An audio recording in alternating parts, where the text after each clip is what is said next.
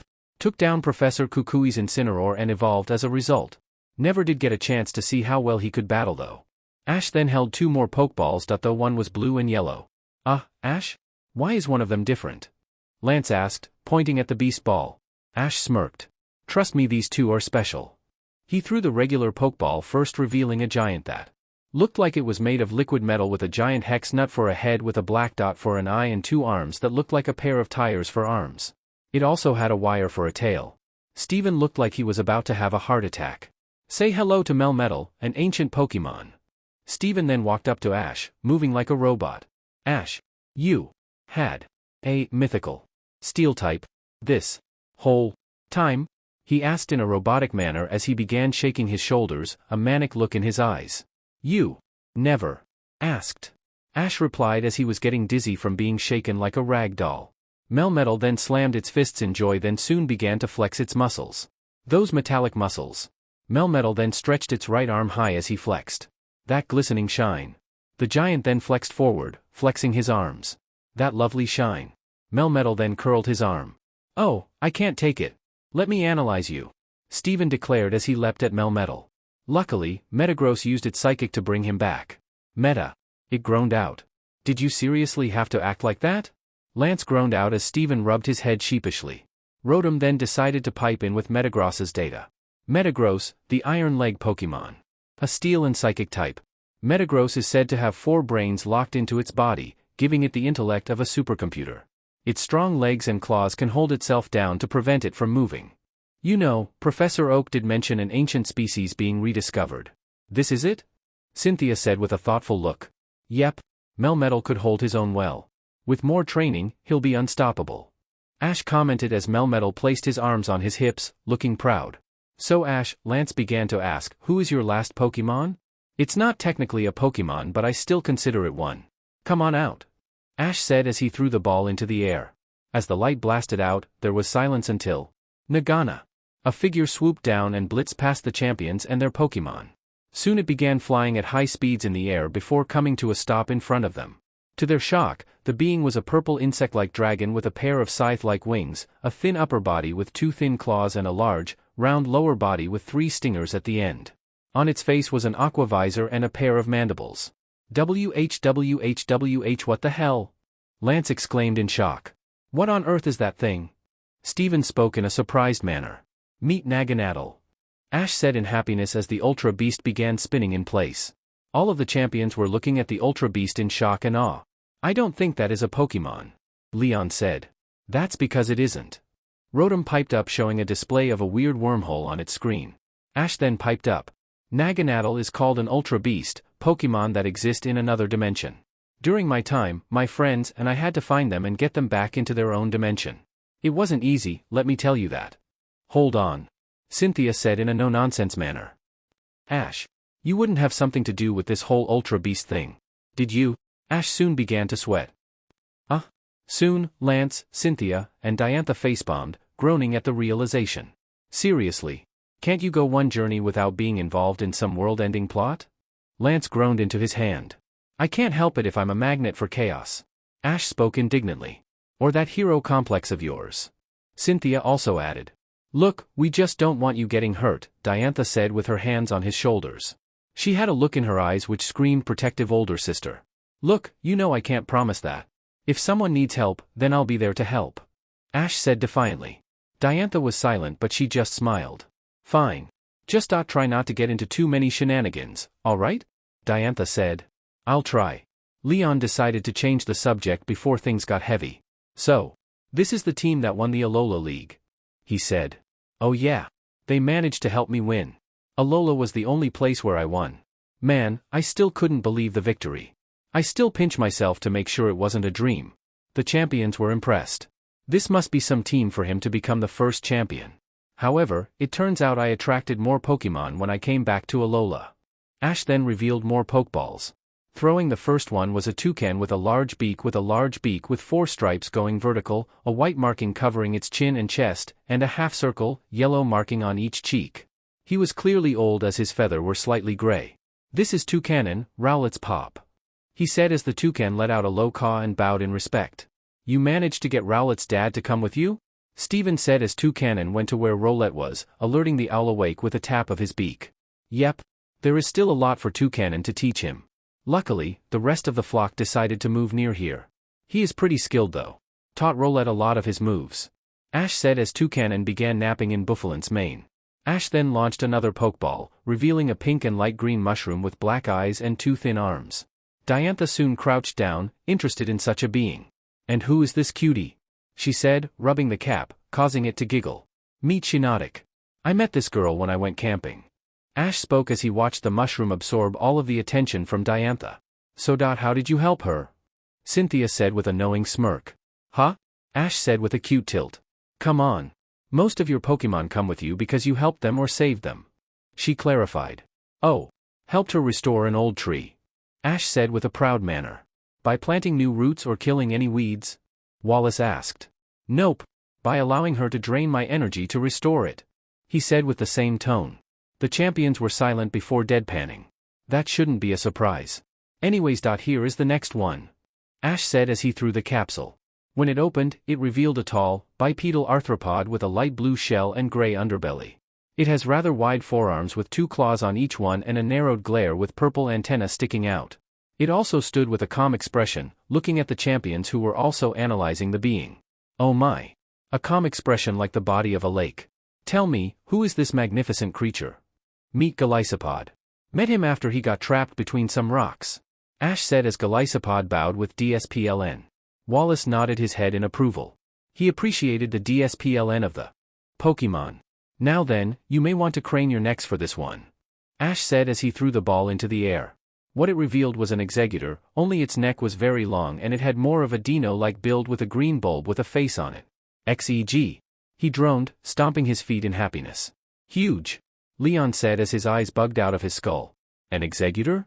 Never expected that. Steven remarked. Yep. Met him on an island. Had some fun times riding him. Ash said with a wide smile. Cynthia then remembered something. Say Ash? Aren't they dragon type? Lance immediately moved in front of Ash, who looked nervous. Yeah? Can you show me where the island is? He asked, eyes sparkling at the thought. Ash was starting to get nervous by the look. Diantha meanwhile was admonishing Cynthia. Oh well done. You just made Ash scared of Lance now? Cynthia just rubbed her head in embarrassment. Leon quickly grabbed Lance by the back of his cloak, bringing him back. Anyways, who else do you have? Leon asked. Ash held the ball in his hand and flung it upward. How's about a fun playmate? When it opened, it revealed a black and white lemur with a yellow helmet that had an orange leaf on the front of it. Its shoulders had 2 green leaves. In his hands was a yellow coconut. Say hello to Pa Simeon, he said as the lemur backflipped and let out a cry in greetings. Leon immediately took a liking to him. Whoa ho ho. Talk about a wild spirit. This guy must love to play. Ash nodded in agreement. Yeah. I managed to get them to play some football with some fruit. They were great fun. Right up until they tried to get me to join their tribe. Soon all of the champions were curious about that. How so? Leon asked with a tilt of his head. Rotomdex then chimed in. Simple. Ash pretended to be a Passimian and played with them. Rotomdex said as he showed the pictures. Seeing the pictures got some responses from them. Ah. How adorable. Cynthia said as she and Diantha gushed at the makeup Ash had. You look so cute, Diantha added. With the male champions, they couldn't help but chuckle. PPFFFFFTTT. Nice outfit. Trying to start a new trend? Alder bellowed, much to his embarrassment. Luckily, the female champions intervened. By dragging him by the ears. Oh clam it, you old geezer. They both yelled. Ash then revealed a final Pokeball. Anyways. Here is the last one. This guy wanted me to make him the strongest. Ash said as he flung the ball into the air. It revealed a large, bipedal gray dragon with gold and yellow scales. It had a beak-like snout and a jagged jaw. It also had very large claws and a narrowed gaze. Lance immediately looked immersed. Ash then introduced him. Meet Kommo-o. He came to me to train him to become strong. And I did just that. Kommo-o just looked around for any challengers. Then noticed the forms of Garchomp and Dragonite. Smirking, he dove straight in with a battle cry. Kommo! He yelled as he dove in with a pair of thunder punches. Luckily, Garchomp and Charizard blocked the attacks with a fin and their own thunder punch. Flinging him back, Kommo-o was about to charge again and both Garchomp and Charizard were ready. Luckily, their trainers ran interference. Hey! No fighting Kommo-o. Alright, that's enough Garchomp. Hey, ease back. Ease back, Charizard. The 3 brawling reptiles stopped but glared at each other. The message was clear, let's finish this later. Sorry. Kommo-o is kinda a battle nut? Ash said as he rubbed the back of his head. That's alright, Ash, Cynthia said before smirking. Though we could have a little spar, later. Ash shared the same grin. You're on. Ash then gathered the new guys. So yeah. These guys are who I befriended in Alola. Never thought they would come here to join my family, but hey. Anyone is welcome. Ash said as everyone began nuzzling their trainer in affection. Except for Kommo-o, but he smirked in recognition. All the other champions smiled at the adorable scene. It was nice to know that he hadn't changed that air of innocence he had despite all of the shenanigans he went through. Suddenly Leon perked up. Hey wait. Weren't you also working as a research assistant? That got the rest of the champions' attention. Yep. Before the World Tournament got put on hold, I made a few new friends. Ash revealed the last set of Pokeballs he had on him. Here are the new guys. The first Pokemon revealed caused Lance's eyes to widen. It revealed a smiling Dragonite that immediately dived straight to Lance in a hug. Boar! She cheered in joy as the dragon embraced Lance in joy. A Dragonite? You caught a Dragonite? Lance yelled in a high-pitched tone from the arms of the friendly dragon. Yep. You surprised? Ash said while watching Dragonite squeeze the life out of the Dragon Master. Extremely. Now can you tell her to let go? I think my lungs are being crushed, he gasped out from the confines of the friendly dragon. Sorry about that. Dragonite is extremely friendly. Friendly is an understatement. I think I cracked a rib. Lance said, wincing in pain. Anyways, here is the next one. Ash said as he threw the Pokeball into the air, revealing a purple grinning ghost. Jengar, it snickered as it floated in the air.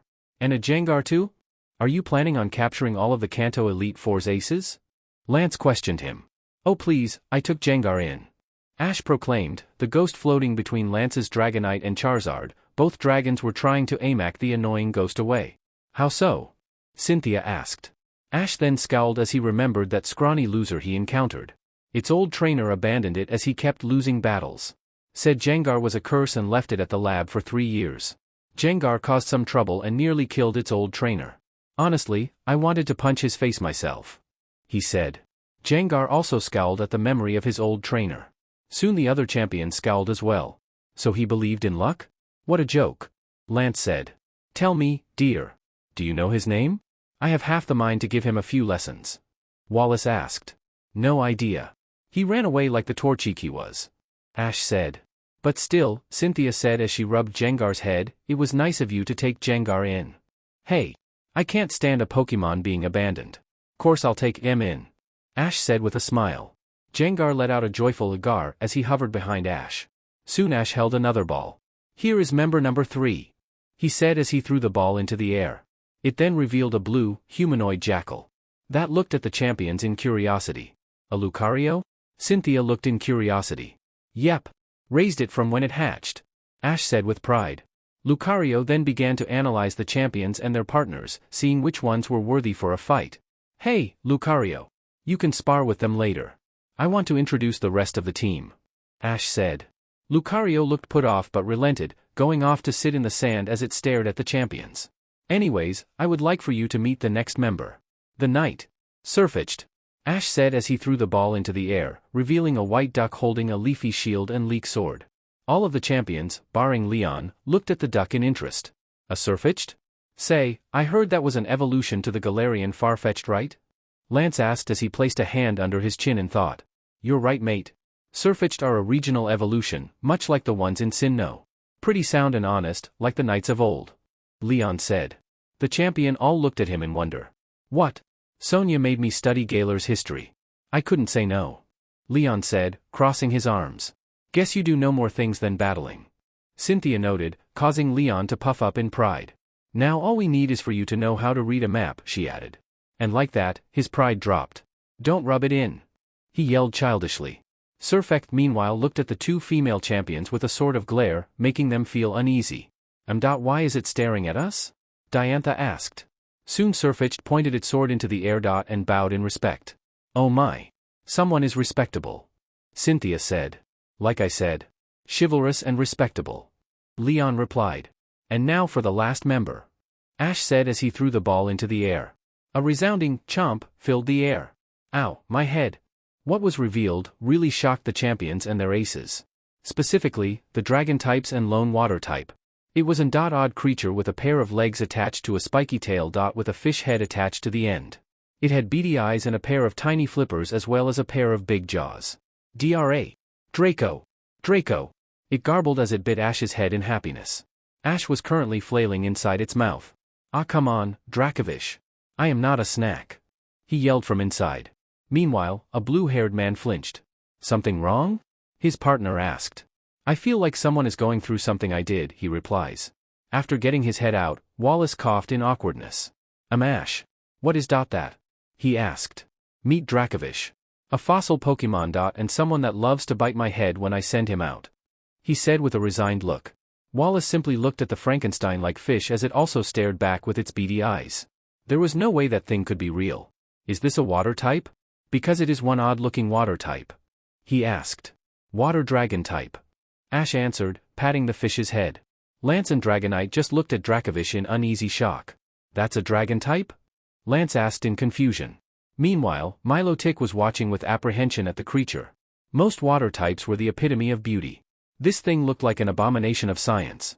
Dracovish then started to roll around in the sand before charging into the water. Yep. Restored it from fossils in Galar. Went on a rampage only to find it wanted to swim. It tagged along. Say Leon. You know anything?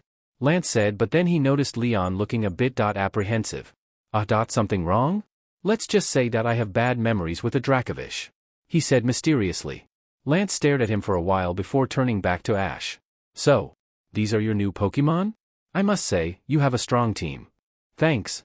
They got me through the league easy. That trophy felt nice in my hands. To this day, I had to pinch myself to make sure it wasn't a dream. But now that I have a request. Ash said with determination. Soon all of the champions began to smirk. You want to battle one of us? Cynthia said in an amused tone. Yep. Well then, who do you want to battle? Leon said as he got a battle-hungry smirk on their faces. Everyone else also got ready to battle.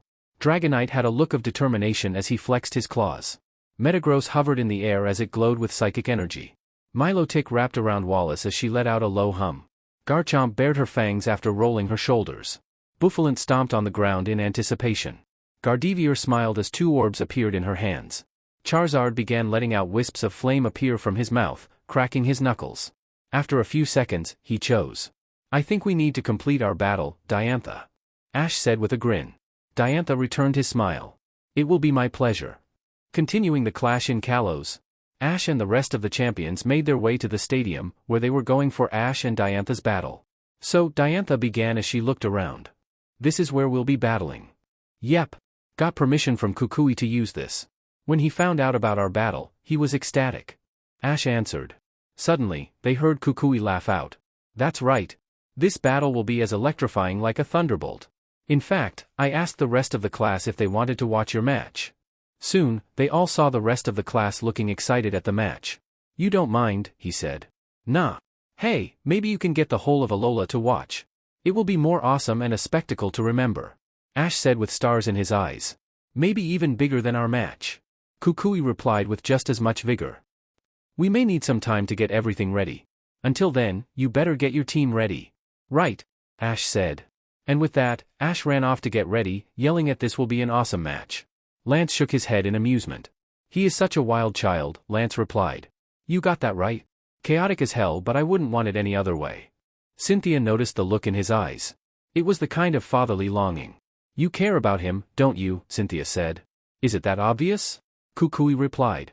Yeah. All of us had the same look, she said, with Kukui looking slightly surprised. Really? Diantha then replied. He may not show it, but Ash went through more hell than a 16-year-old should go through.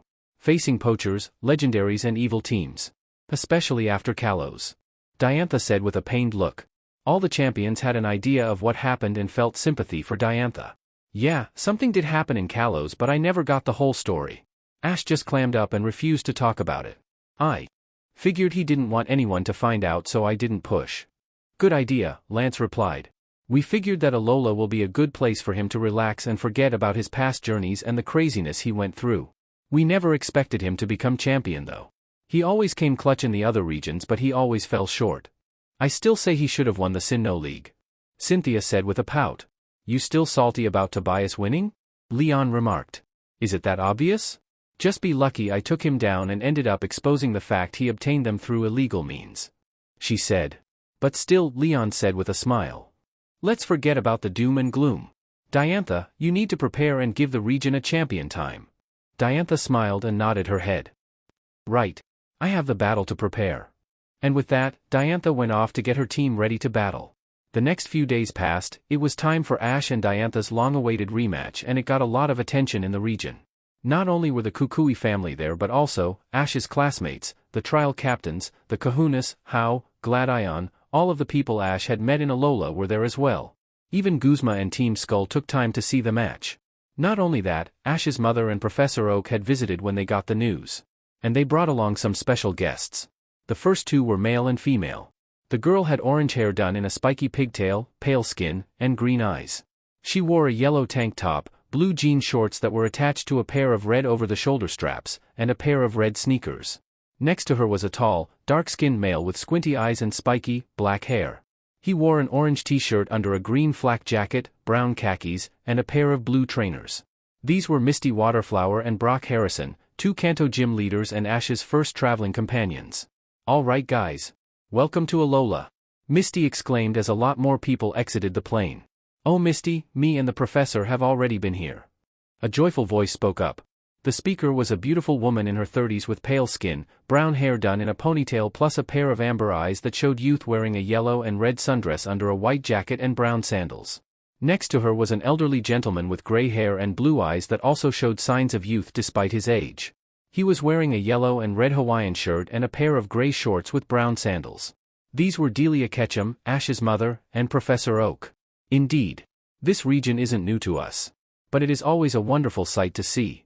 Soon a lot more people began to exit the boat. The first was a male with black hair and brown eyes. His forehead had a red headband on it and he was currently wearing a green shirt and red shorts along with a pair of green sneakers. This was Sirfetch'd, Oak's assistant. Next to come out were a pair of siblings. The eldest was a female with brown, chin-length hair that went in alternating directions and a pair of blue eyes. She wore an orange vest with no sleeves over a black t-shirt, a pair of blue biker shorts, and red high tops. On her hands were a pair of white and blue gloves while she wore a green bandana around her head. Next to her was a young boy with blue hair and black eyes. On his face were a pair of glasses. He was currently wearing a blue hoodie over a white t-shirt, black jeans, and a pair of blue sneakers. On his hands were a pair of black fingerless gloves. These were May and Max Maple, Ash's Hoenn companions. The fifth was a girl with long blue hair and blue eyes. She was currently wearing a neon pink tank top under a blue LTX jacket. She also had on a pink skirt plus white boots. Next to her was a blue penguin. This was Ash's Sinnoh companion Dawn and her partner, Piplup. The next two were also male and female. The girl was a dark-skinned girl with large purple hair and brown eyes. She wore a long-sleeved white shirt with pink highlights, white leggings, and beige sandals. The male was tall and skinny with green hair and eyes. He wore a white shirt under a black vest with black slacks and brown smart shoes. These were Iris Dragule and Sylvan Dent, Ash's Unova companions. The final set of the traveling companions were a trio. One was a female with honey blonde hair that was extremely short and blue eyes. She wore a red tank top under a pink vest. She also had a pair of white shorts and trainers. The next was a male with blonde hair and blue eyes. He wore glasses on his face and had on a blue jumpsuit. On his back was a strange backpack. Finally, it was a young girl around Max's age that shared characteristics with the male of the trio. Only she had orange highlights and wore a gray sundress. She also had a pair of yellow sandals and a small, yellow bag. Popping out was an orange little round mouse with whiskers shaped like Ariel's. These were Serena Yvonne, Clement, and Bonnie Sparks and Bonnie's partner, Deden, Ash's Callow's companions. But they weren't the only people that came along. The first was a young man with spiky brown hair and black eyes. He was wearing a black jacket over a white shirt, white pants, and black sneakers. He also had 2 purple wristbands and a purple gem around his neck. This was Gary Oak, Professor Oak's grandson. Next was a purple-haired man with black eyes and a scowl on his face. He was wearing a sleeveless blue jacket over a purple t-shirt with black jeans and trainers. This was Paul Slate, Ash's rival from Sinnoh. Next was a dirty blonde-haired male with pale gray eyes, dressed in an orange hoodie and beige shorts and blue trainers. On his wrist was a watch. This was Trip Shooter, Ash's rival from Unova. Finally, there was a tall male with charcoal black hair and blue eyes. He was wearing a simple white t-shirt, black jeans, and walking boots. He also was wearing brown fingerless gloves as well as a black ring with a stone in it. This was Alan Blaze, Ash's Callow's rival. "So this is Alola?" Alan asked in curiosity as he saw the crystal blue ocean when they exited the boat. "Humph. The place seems too peaceful for someone like Ash," Paul grunted out. "But you gotta admit. This place is so relaxing." Max spoke. "Indeed. Alola is a region filled with so many natural flavors, which is playing a symphony in my mind and heart," Sylvan said in his exaggerated manner. "Sylvan. No one cares." Iris deadpanned, but even she was enamored by the atmosphere of Alola. "Yep. Alola is a region that is all natural. From the forests to the oceans. Now come on. Let's see. Why we got placed on this trip." Mrs. Ketchum said it was a surprise. Misty exclaimed as they went to the entrance of the stadium. Delia and Professor Oak were talking to Kukui about something. "Really? You think Ash will be able to handle it?" Professor Oak questioned. "Well, he will have help from the others, so he won't have any issues. But I trust him. The region loves the kid," Kukui replied. "Hey, Mrs. Ketchum. Delia heard Misty call out. "Oh, hello everyone. You are waiting to go in?" Delia asked in her cheery manner. "Yeah. What is this surprise anyways?" May asked. "I mean, all you said was there was a surprise in Alola when you called us to go on this trip." Dawn added. "Well, why don't we go in? There is a battle to watch." Kukui said as he chuckled, all three adults heading inside. The teens looked at each other in confusion and followed them, hoping they would get some answers. As soon as they entered, they were greeted by the sounds of roaring crowds, thirsty for a battle. "Geez, how loud are these guys?" Iris said, plugging her ears. "This battle must be special if it attracts this crowd," Max added, wincing from the sound. They all took their seats where they soon caught the attention of a group of elite trainers. Well, glad you could make it," Cynthia remarked playfully. They all turned and their eyes bugged out of their heads at the sight of the champions looking down at them with amused smirks. "No way," Brock breathed out. "The champions?" Misty squealed out, especially at Wallace. "What are you doing here?" Paul had to ask. "Well, we came to watch the match. What about you?" Leon replied back. "Same reason. We got told to come here for an exhibition match by Mrs. Ketchum." May answered. Alan soon noticed something. "Hey, where's Diantha?" Alan asked. The champions just smirked. "Battling the Alola champion," Cynthia simply said. That soon caught their attention. "Alola champion? Who is?" Max asked, but soon he was cut off by the announcer. "Ladies and gentlemen of Alola, and welcome to the exhibition match of the ages. We have a real treat as our new champion will battle one of the champions visiting our lovely region. I hope you are ready for a crazy time. Who is with me?" The crowd cheered in anticipation, along with the other champions. "This must be one big event for the champions to cheer in excitement," Paul said in amazement as he saw Cynthia cheer the loudest. In this corner, the star of Kalos who made the big screen glow brighter than a miniature, the strongest trainer of Kalos, the leading lady herself, Diantha Diamond. The crowd roared as Diantha walked out onto the field with the elegance of a princess at her coronation. She waved her hand to the screaming crowd. "Oh, Diantha, you are shining as bright as the stars in the night sky." OF. Brock went on a love-filled tangent, only for Misty to slam her mallet on his head. "Stop goofing around else you will get a shiner," she snarled. "So Diantha is battling the new champion?" Alan asked. "Yep. It was the request of the Alola champion himself," Lance replied, eager to see Ash battle at a champion level. "But who is the champion of Alola?" Bonnie squealed out as she stamped the ground in frustration. They were about to get the answer. And her opponent. Coming from Kanto, he managed to win the hearts of Alola. He is a bundle of chaos in a small frame. But don't underestimate him. He is harder to predict than a Spinda. He is our first champion and guardian of Alola. Put your hands together. For the one and only Ash Ketchum. What? Ash's friends and rivals screamed out at the announcement. They heard wrong, right? The crowd roared like maniacs as a Garchomp began to dive bomb to the field. On the back with a manic grin was Ash standing on the back. Just as Garchomp was about to ascend, Ash and Pikachu performed a backflip off Garchomp's back, landing on the field, with a hand and a paw on the ground.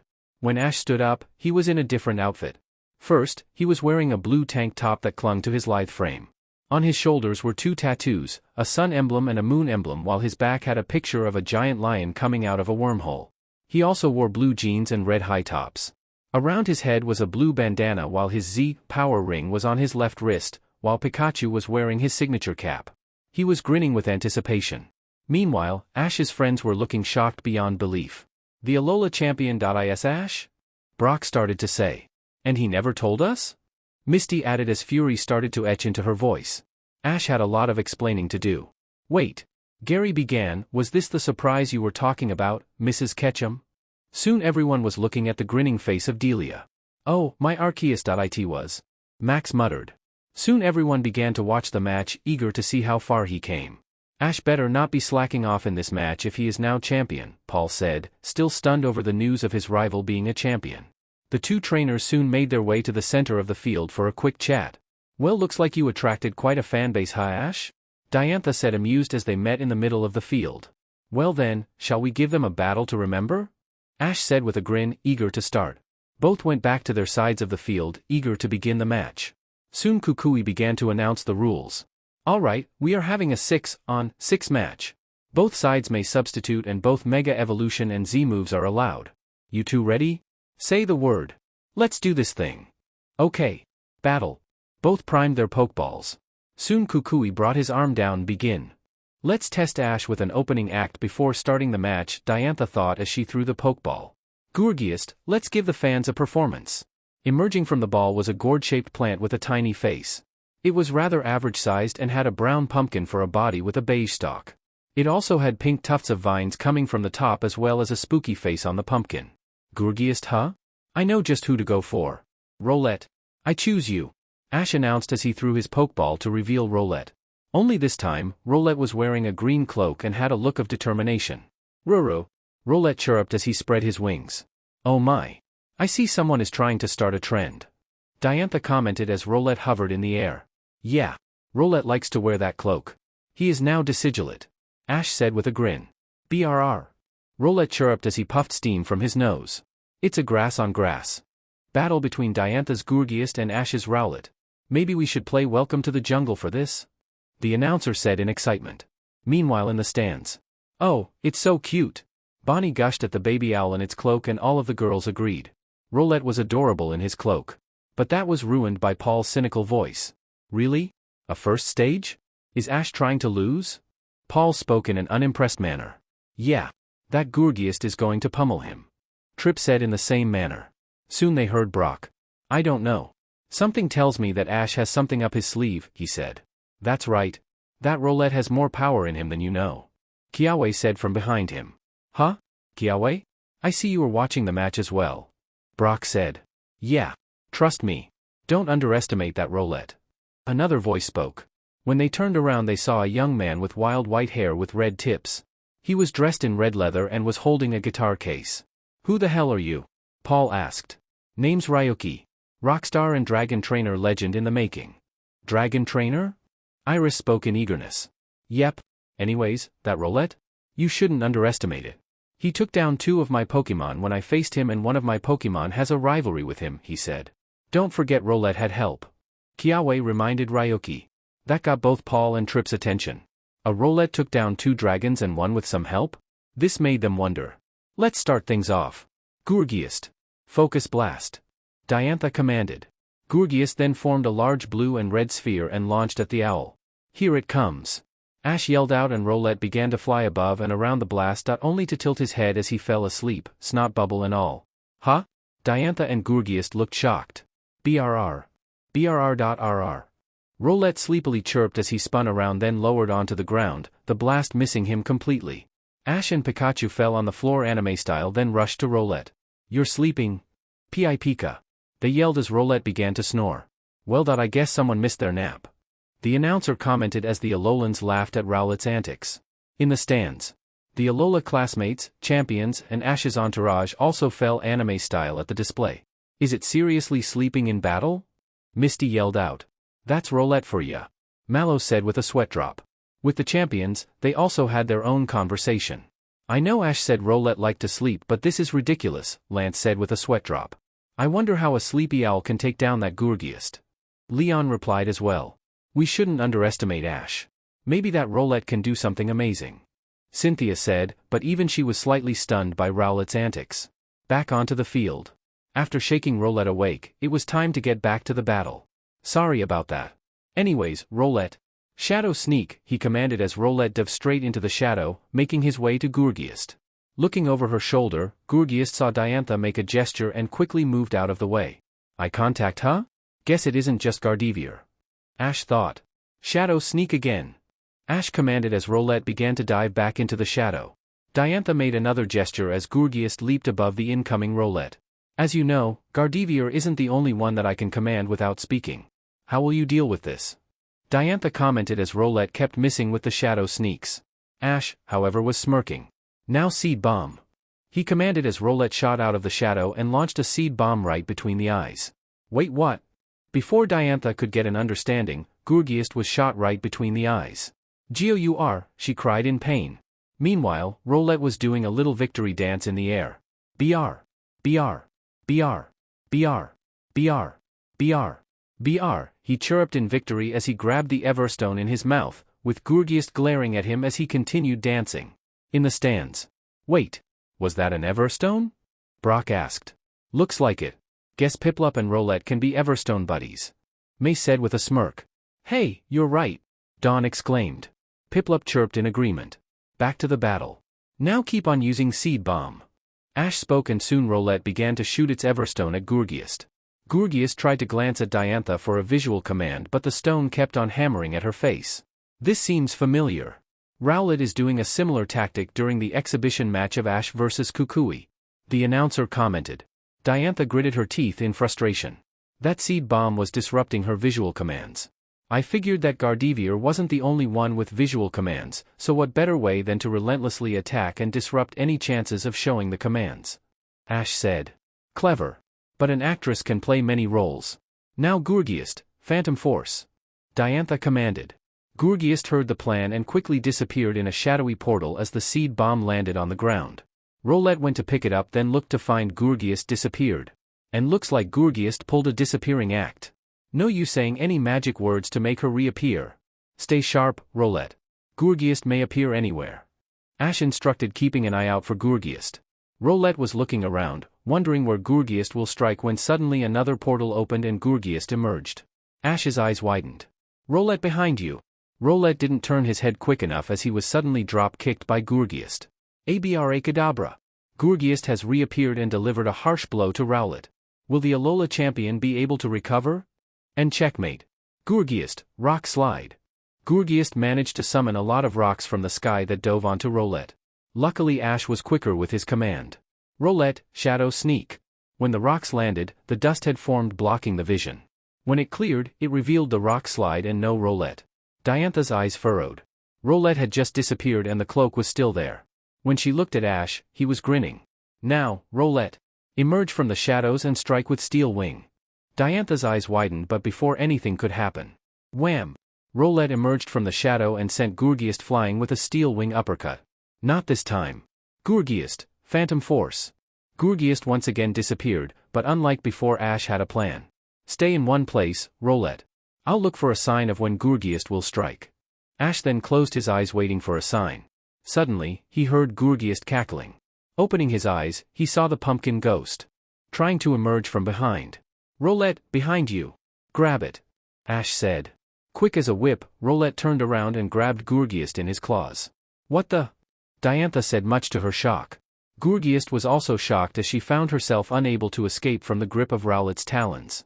And it is a tight grip Rowlet has on Gourgeist. I don't think Rowlet will be letting go anytime soon. Now Rowlet, throw her into the air. With all the strength in his talons, Rowlet launched the pumpkin into the air, the ghost screaming. Gourgeist, focus blast quickly. Diantha commanded. Gourgeist began to form another focus blast but. Not this time. Rowlet, combo move. Brave Bird and Steel Wing to form Missile Strike. Rowlet soon hovered behind Gourgeist and a yellow bird-like aura formed around his body. As he dove down, Rowlet's wings glowed a steel silver as he put them behind as he dived. The effect caused the owl to form a missile-like aura diving at high speed when suddenly. Bam! Smoke formed when Rowlet hit Gourgeist. Gourgeist plummeted to the ground, bouncing as she hit the ground. It then stopped bouncing as she laid on her side with swirls in her eyes, indicating she was out cold. What on earth? Diantha spoke in a shocked tone. Gourgeist is unable to battle. The winner is Rowlet. Kukui said as Rowlet lowered back onto the ground. BRR, BRR. Bro. Rowlet raised his wings in victory as his cheeks pinked before placing one on his hip then flicking the cloak as the crowd roared in excitement. And the god of the starters has passed judgment once again as Gourgeist crash lands onto the field. That poor Gourgeist is another poor soul on God's list. All hail the god of starters. The announcer said as everyone soon spoke. All hail the god. The crowd cheered out. In the stands, everyone was shocked but no more than Paul and Trip. Did that just happen? That unevolved owl wiped out a Gourgeist? Paul said. How? I figured that owl would get beaten. Trip said with the same shocked look. And that is why we said not to underestimate Rowlet. Despite being unevolved, he took down Pokémon tougher than him. Everyone calls him the god of the starters. Kiawe said. Alan then asked Ryuki something. Which Pokémon has a rivalry with Rowlet again? He asked. My Hydreigon, he said simply, shocking everyone. Rowlet beat him as a Zweilous and right now it is 9-9 between us. They were silent until. That is one strong baby starter, Gary commented, shocked at the news and who could blame him? Hydreigons are one of the most ferocious dragon-type Pokémon out there and a Rowlet was tied with one. With the champions, Cynthia had a smug look on her face as the rest had their jaws dropped. "I told you not to underestimate that Rowlet," she said in a smug tone. "That starter took down a Gourgeist." Lance droned in shock. "I just how?" Steven said as he looked like his brain was going to explode. "At least it explains why I saw some merchandise with Rowlet and the words God on the front," Leon said, thinking about the time he was exploring a gift shop and came across those hoodies. Back to the field. Diantha returned Gourgeist back into her ball. "Spectacular performance, Gourgeist," she said, thanking the pumpkin. "That is some Rowlet, Ash. I guess it does more than sleep all the time," she complimented. "Thanks. But now it's time to see how well you deal with this. Tyrantrum, give the fans a performance," she said, flinging the capsule. As soon as the ball burst open, a large shadow was casted over Rowlet. The cause? A giant Tyrannosaurus Rex with orange skin that looked like rocks with a silver underbelly. It also had a white beard and a sort of mane sticking from around its neck as well as a mean-looking glare. "Ruru-a-rare!" Tyrantrum roared out. "Row-wow-wow!" Rowlet screeched in terror. "A Tyrantrum? Yeah, this is out of Rowlet's league. Rowlet, return," Ash said as Rowlet was returned. "Looks like Ash has decided to switch out. Who will face off against the king of the dinosaurs?" "Tyrantrum is part rock so Kommo-o, I choose you," Ash said, flinging his ball onto the field. Kommo-o emerged and bashed his fists in anticipation. "Come!" he cried, the sound of his scales ringing in the arena. In the stands. Currently, Iris was going gaga over Kommo-o. "Oh my gosh! Look at that dragon type! So powerful! So majestic! Why didn't Ash tell me?" "Because you would try and take it?" Syllan commented offhanded. Dawn and May had to pull off a feral Iris from Syllan. With the champions. "Now let's see how well this dragon type can stand against Tyrantrum," Lance said, observing the battle. "Seems to be a cancel-out as they both have advantages over each other," Alder said. "I don't know. Tyrantrum is part dragon and Kommo-o must have some dragon-type moves on its side." Leon spoke with a thinking face. "Yeah, but Tyrantrum has moves to deal with fighting types. Let's just see the battle," Steven said, eager to watch. Back to the battle. "And Ash has sent out Kommo-o. This is its first battle so let's see how well it fares." "This is your first battle, Kommo-o, so let's make it a good one," Ash said. "Kom," the scaly dragon said as it got into a boxing position. "Now use Thunder Punch," Ash commanded as Kommo-o's left fist began to spark, rushing forward to deck the T-Rex. Diantha simply nodded as Tyrantrum used his tail and picked up Kommo-o, shocking the scaly dragon. "Oh no! Now throw him into the air and catch it with Psychic Fangs." Tyrantrum did just that, his jaw widening as it glowed pink with psionic energy as he crunched down on Kommo-o. The scaly dragon roared in agony as the jaws kept hold of his body and it won't let go. "Kommo-o, can you escape?" Kommo-o's cries of agony answered that question. "Oh dear. Looks like Kommo-o is trapped in the jaws of death? How will he escape?" "Tyrantrum has a pretty strong bite strength. How will you escape?" Diantha quizzed as she saw the thoughtful look in his eyes. "How's this? Use Draco Meteor." With some willpower, Kommo-o's eyes widened as his mouth began to build up draconic energy, which was soon fired into the air. The energy soon split as meteor began to rain down from the heavens, hitting Tyrantrum as he grunted in pain. "Oh no!" Diantha exclaimed as Tyrantrum fell, causing Kommo-o to tumble out of the mouth. He was panting as he uneasily stood up. "You all right, Kommo-o?" Ash asked, to which he nodded his head and got into his battle stance. Tyrantrum also got up, glaring at the cheap shot. "Well then, let's have an explosive attack. Head smash." Tyrantrum then fired up a lot of blue energy surrounding him as he roared to the heavens. "Here it comes. Charge up a double thunder punch," Ash ordered as Kommo-o's claws began to spark. As soon as Tyrantrum came close. "Now block it." The head and electric hands collided as both Battle Aura and Lightning danced as the two dragons went on a power struggle, both gritting their teeth as they refused to budge. And we have a clash of draconic ideals between these two reptiles. Who will lose this clash? With the champions. And that is why dragon types are the best, Lance said with a prideful tone as he witnessed the clash. "So why do you have mostly flying types, bird boy?" Leon snarked as Lance fell down, feeling his pride diminish. "Look, I caught more dragon types over the years, okay?" He screeched in a vain attempt to get his pride back. "Whatever, Tweety," Cynthia snarked as the others laughed at Lance's expense. With Ash's friends. "Oh my Arceus, this is so exciting. A clash between two powerful dragons. It is a dream come true." Iris squealed as she watched with stars in her eyes. Paul was watching Iris with a weirded out look. Is she on a sugar rush on something? He asked as he leaned into Sylin. She just loves dragon types a lot, he said with a nervous smile. Back to the battle. Come one Kommo-o. Knock him back with another thunder punch. Not this time. Unleash the iron head. Tyrantrum's head soon shone as it began to bump while Kommo-o's fist began to spark even brighter. The two attacks clashed, which resulted in an explosion that sent both dragons back from the impact as they crashed by their trainer's feet. Kommo-o, you alright? Ash asked as Kommo-o shakily stood back up. Are you okay, Tyrantrum? Diantha also asked as Tyrantrum did the same. Both were glaring as they let out some heavy breaths, exhaustion clearly showing. I gotta finish this quick. Kommo-o is gonna keel over from exhaustion. Ash thought as he ran through the plans through his head. I can't use physical attacks or get up close as that tail can easily stop me. I'll have to settle for range. Kommo-o, flash cannon. Ash ordered as the dragon began to charge up silver energy in his mouth before letting it fire. Block it with your tail, Diantha said as Tyrantrum swung his mighty tail, sending some of the energy back. Ash however soon had an idea. Now checkmate. Dragon Pulse. Tyrantrum's maw opened as draconic energy began to form, but before he could fire. Use Aura Sphere. Kommo-o soon began to form a sphere of blue energy in his claws, then fired it. Oh no. Knock it back with your tail. Tyrantrum did the same thing as before, swinging his tail and knocking the Aura Sphere back to Kommo-o, but Ash was smiling. Bite it down. Wait, what? Diantha must have been hearing things right? Kommo-o's jaws soon made their mark as they bit down on it. Soon Kommo-o began to shake as his eyes were hidden before. Boom! Come! He roared as blue energy shot out from his body.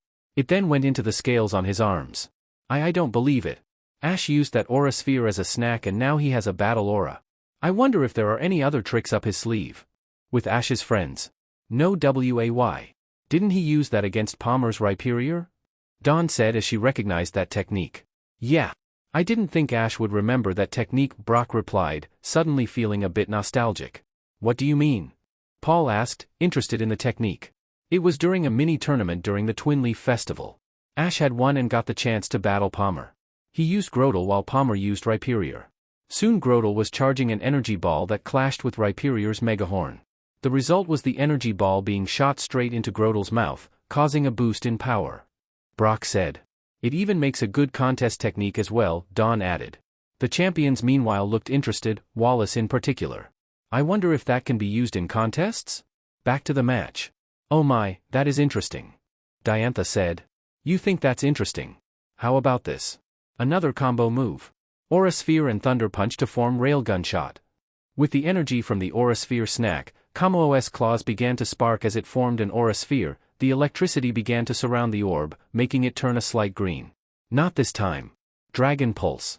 Tyrantrum soon fired the draconic energy in his maw, a purple energy dragon shot to Kommo-o. Now, let it rip. With one mighty throw, Kommo-o hurled the sphere as it tore through the Dragon Pulse before landing on Tyrantrum. The electricity sparking his body along with the Aura Sphere bruising his body, sending him straight back to the wall, covering him with dust. Tyrantrum? Diantha said in a worried tone.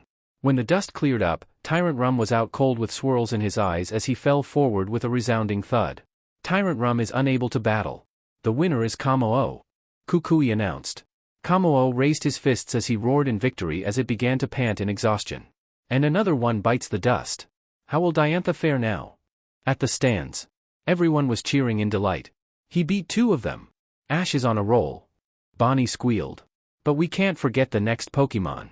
We don't know what she may have in store. Clement told his sister. With the champions. Guess Ash is doing well. Lance said, impressed at the battle. But who knows what may happen next? Steven replied. Back to the battle. I'm too not against you, Diantha. This battle is going my way. He said confidentially. You shouldn't get too confident, Ash. The battle may change. Now, Aurorus, let's give the fans a performance. She said as flung the Pokeball. Emerging from the capsule, was another large Pokémon, only this one was rather slender, taking the form of a sauropod. It was completely blue with a light blue underbelly and a white sail on its neck. It was also covered in blue gems on its side and head. Aurora! Aurorus cried out. And Diantha has chosen Aurorus. Looks like a clash of types between these two fighters. Maybe this will break Ash's win streak. Aurorus, huh? I better. Ash was about to recall Kommo-o, however. Come! He snarled at his trainer. Wait, you still want a battle? Well, if you say so. Despite the injuries, Kommo-o stood tall, getting ready to fight. So you're not going to substitute? Well, fine by me. Diantha commented. Well then, I hope you don't mind. Use Aura Sphere. Kommo-o began to charge Aura in his claws, but before he could launch it, freeze dry. Aurorus breathed out cold air to Kommo-o's hands, freezing them solid. What the? Ash looked shocked. Kommo-o tried to break the ice by smashing his claws, but to no luck. Well then, how about Flash Cannon? Kommo-o began to power up silver energy, but freeze dry on the mouth. Aurorus once again fired a cold breath of air, freezing Kommo-o's mouth, shocking Ash. Oh no! And checkmate. Now Psychic. The icy sauropod's eyes glowed blue, which surrounded the scaly dragon, then sent him flying into the sky. And there goes Kommo-o. Looks like he might become a flying dragon type now. With a resounding thump, Kommo-o landed in a heap. Out cold, swirls for eyes and covered in ice. Kommo-o is unable to battle. The winner is Aurorus. Looks like our Alolan champion's win streak came to an end. Kommo-o simply couldn't handle the dino. Ash just sighed as he returned Kommo-o back to his Pokeball. Good job, Kommo-o. You did well for your first battle. Well, it looks like I broke your streak. Are you able to continue? Diantha asked. It's still 2-1 to me, Diantha. I ain't giving up anytime soon. In the stands. Well, we couldn't have hoped Ash would have won this time. Misty said with a sigh. Yeah. Kommo-o took too much damage from battling Tyrantrum. Plus, being an ice type didn't do any favors. Clement added. And Kommo-o refused to be switched out. Ash still hasn't lost that aspect. Paul replied. Guess some things never change. Well, dragon types tend to be extremely prideful. Guess Kommo-o wanted to go down fighting then be substituted. Iris said. Though. Why an ice type? She then squealed in fear as she began to shiver. Paul and Alan looked at her like she was on drags. What's with her? Paul asked. No clue. Alan replied. Back to the battle. All right, Sirfetch'd, you're up. Ash said as he flung the ball, releasing the Duck Knight. Fetch'd. He cried, raising his sword into the air. Well, that is a Pokémon we haven't seen before. Looks like from a different region. I wonder how well it can battle. So you're using Sirfetch'd? I am interested on how a Galar Pokémon can battle. Diantha said. Don't worry. As a Leak Master, Sirfetch'd won't run from a challenge. Sir! The Duck Knight cried as he got into a stance. In the stands. Whoa, what Pokémon is that? Max asked as he leaned over to get a closer look. I have no idea. Let me check my archives. Searching. Rotom Dex said as he began to load his screen. No need. Allow me. Leon said as he readied his Rotom phone. Sirfetch'd, the wild duck Pokémon. A fighting type and the evolved form of Farfetch'd. It is said that Farfetch'd from Galar will evolve when it battles a lot. When the leak withers, it is said to retire from combat. Wait. Farfetch'd can evolve in Galar? Brock asked in shock. Oh yeah. Alola isn't the only place with regional forms. Farfetch'd and Galar are fighting types, Leon explained. Soon everyone went back to the battle. I wonder how strong it is? Paul asked as everyone wanted to find out. Back to the field. Now Sirfetch'd, get close with Steel Wing. Throwing his shield and sword into the air, the Duck Knight quickly flew up with silver glowing wings as he dove straight onto Aurorus. Psychic. Aurorus's eyes glowed as a pink aura surrounded, stopping him in his tracks before sending him high. Sirfetch'd managed to stabilize himself in the air before lowering back onto the ground, grabbing his blade and shield. Ah, nuts. I forgot about the Psychic. Ash grumbled before remembering something. Wait. I know. Sirfetch'd dived down to Aurorus with Night Slash. Sirfetch'd's sword soon began to blow a scary black with shadow energy surrounding it. Aurorus used Psychic. Aurorus's eyes started to glow, but soon. Now spin the sword clockwise. Form a shield. Sirfetch'd did just that and the psychic energy soon disappeared, shocking Aurorus. The Night Slash soon cut down on Aurorus, doing some damage. Dark beats Psychic. Ash said smugly. Clever, Diantha said. You know what else is clever? Use Steel Wing. Sirfetch'd's wing soon shone silver as he flew up and delivered a clothesline to Aurorus, causing it to tip slightly. Diantha gritted her teeth. Quick, use Freeze Dry. Dodge. Aurorus began to let out freezing breath onto Sirfetch'd, who managed to roll out of the way. But Diantha wasn't going to let up. Psychic. Then Thunder. Wait, what? Aurorus's eyes glowed as he caught Sirfetch'd, then sent him flying into the air. Soon the sail on his back began to spark as a large thundercloud formed ahead. Ash began to sweat. This is bad. If that thunder hits. It's not like Sirfetch'd can tank the attack. That's it. It's risky, but. Sirfetch'd. Raise your sword into the air. Just trust me. Sirfetch'd did that while flying and the thunder soon struck. As the lightning coursed through his feathers, Sirfetch'd gritted his teeth. Come one. Be one with the lightning and show that knightly spirit. Sirfetch'd's eyes shot open and soon a bright light formed, blinding Diantha and Ash, as well as the rest of the crowd. What they saw shocked them all. Sirfetch'd was now covered in a golden-yellow armor, sparks crackling over him. Sir! He squawked as the voice echoed. I haven't used this in a long time. How do you like the thunder armor? Ash said with a crazy grin. With Ash's friends, May, Max and Brock were shaking with excitement. I don't believe it. Ash used the thunder armor? May said with wide eyes. That's a blast from the past. Max said in excitement. Wait, hold on. Thunder what? Misty asked. It was a technique he came up with in Hoenn. Ash simply fired a thunder at Pikachu and Swellow and they managed to absorb the electricity to form electric armor. It was useful against Liza and Tate. Brock explained. I wonder why he didn't use it before. Ash probably forgot about it. Brock commented as everyone nodded their heads in agreement. Meanwhile the champions were having their own discussion. Okay, that was risky. Taking a thunder like that? Ash must be very brave or very stupid. Leon commented. Well, Ash is known for being unpredictable. This is one of those moments. Cynthia replied. And we cannot forget how stubborn his Pokémon are. Lance added. Back to the field. Ash decided to take the initiative and attacked. Solar Blade. Leaping high into the air, Sirfetch'd charged a large beam of light into his leak blade. Seeing it still charging, Diantha called out a move. Use Earthquake. Aurorus reared back and stomped on the ground, shaking it and causing Sirfetch'd to lose balance. Don't fall now. Bring the blade down. Sirfetch'd managed to stay upright and bring the blade down, with the extra electric boost, causing major damage as it collided with Aurorus. Are you okay? Diantha said with worry. Luckily Aurorus was still standing but was badly damaged. Good, now Psychic. Aurorus's eyes glowed and he sent the Duck Knight into the air. However, Ash wasn't worried. Here is another combo move. Sirfetch'd, combine Night Slash and Meteor Assault to form Black Meteor. Soon Sirfetch'd's leak began to glow black from dark energy, but rather spinning his body, the Duck Knight instead went into a diving position with the leak poised to stab. He soon began to fall at a rapid pace. Soon a dark cone formed as he fell. Quickly, Psychic. Aurorus tried to do so but the dark energy from the Night Slash protected him and soon. Boom! A large explosion of black and yellow formed with Sirfetch'd on the other side. When the smoke cleared, Aurorus had keeled over onto his side, swirls in his eyes. Aurorus is unable to battle. The winner is Sirfetch'd. Sirfetch'd. Sirfetch'd cried in victory as the thunder armor dissipated. What an unbelievable victory. A new Pokémon had just wiped the floor with Aurorus. Despite all that, he is still standing. What a night. Ash was cheering at the victory. He was on a roll. As Diantha returned Aurorus, she decided to comment. Very nice, Ash. I never expected the thunder armor. Ah, thanks. Ash said, rubbing the back of his head. But I hope your Sirfetch'd will be able to withstand this. Hawlucha, give the fans a performance. What came out was a short red bipedal avian, that had a plumage designed like a mask as well as a white underbelly and its feet were colored yellow. It soon began to pose in front of the audience. Lucha, it cried.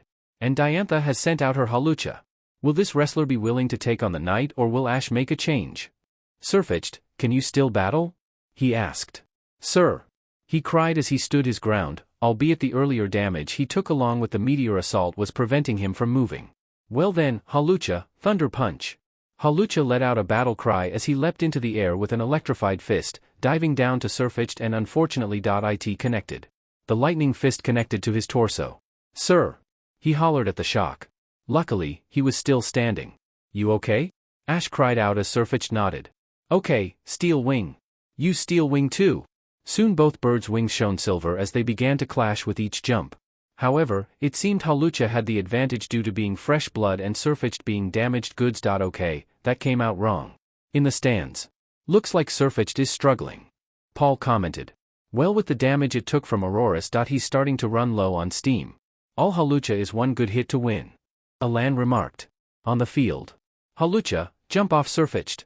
Hawlucha then placed a foot on Sirfetch'd's head and with one jump, she leapt into the air. And checkmate. Flying press. A red aura surrounded Hawlucha as she began to body slam onto the Duck Knight. When the dust cleared, Sirfetch'd was sprawled on the floor, knocked out. Sirfetch'd is unable to battle. The winner is Hawlucha. Well, all that fighting with Aurorus had caught up to Sirfetch'd as he got body slammed into the next century. Who will the champion send out next? Sirfetch'd return. You tried hard. So rest up. Ash then threw a Pokeball onto the field. Rowlet, I choose you. Soon Rowlet came out, cloak and all. Rowlet, steel wing. Rowlet's wings soon shone a metallic silver as he flew straight to Hawlucha. Diantha simply nodded as Hawlucha managed to backflip away from the attack, but Ash was ready. Use Seed Bomb.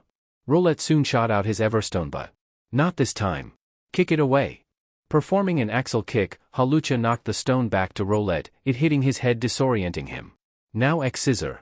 Dodge with Shadow Sneak.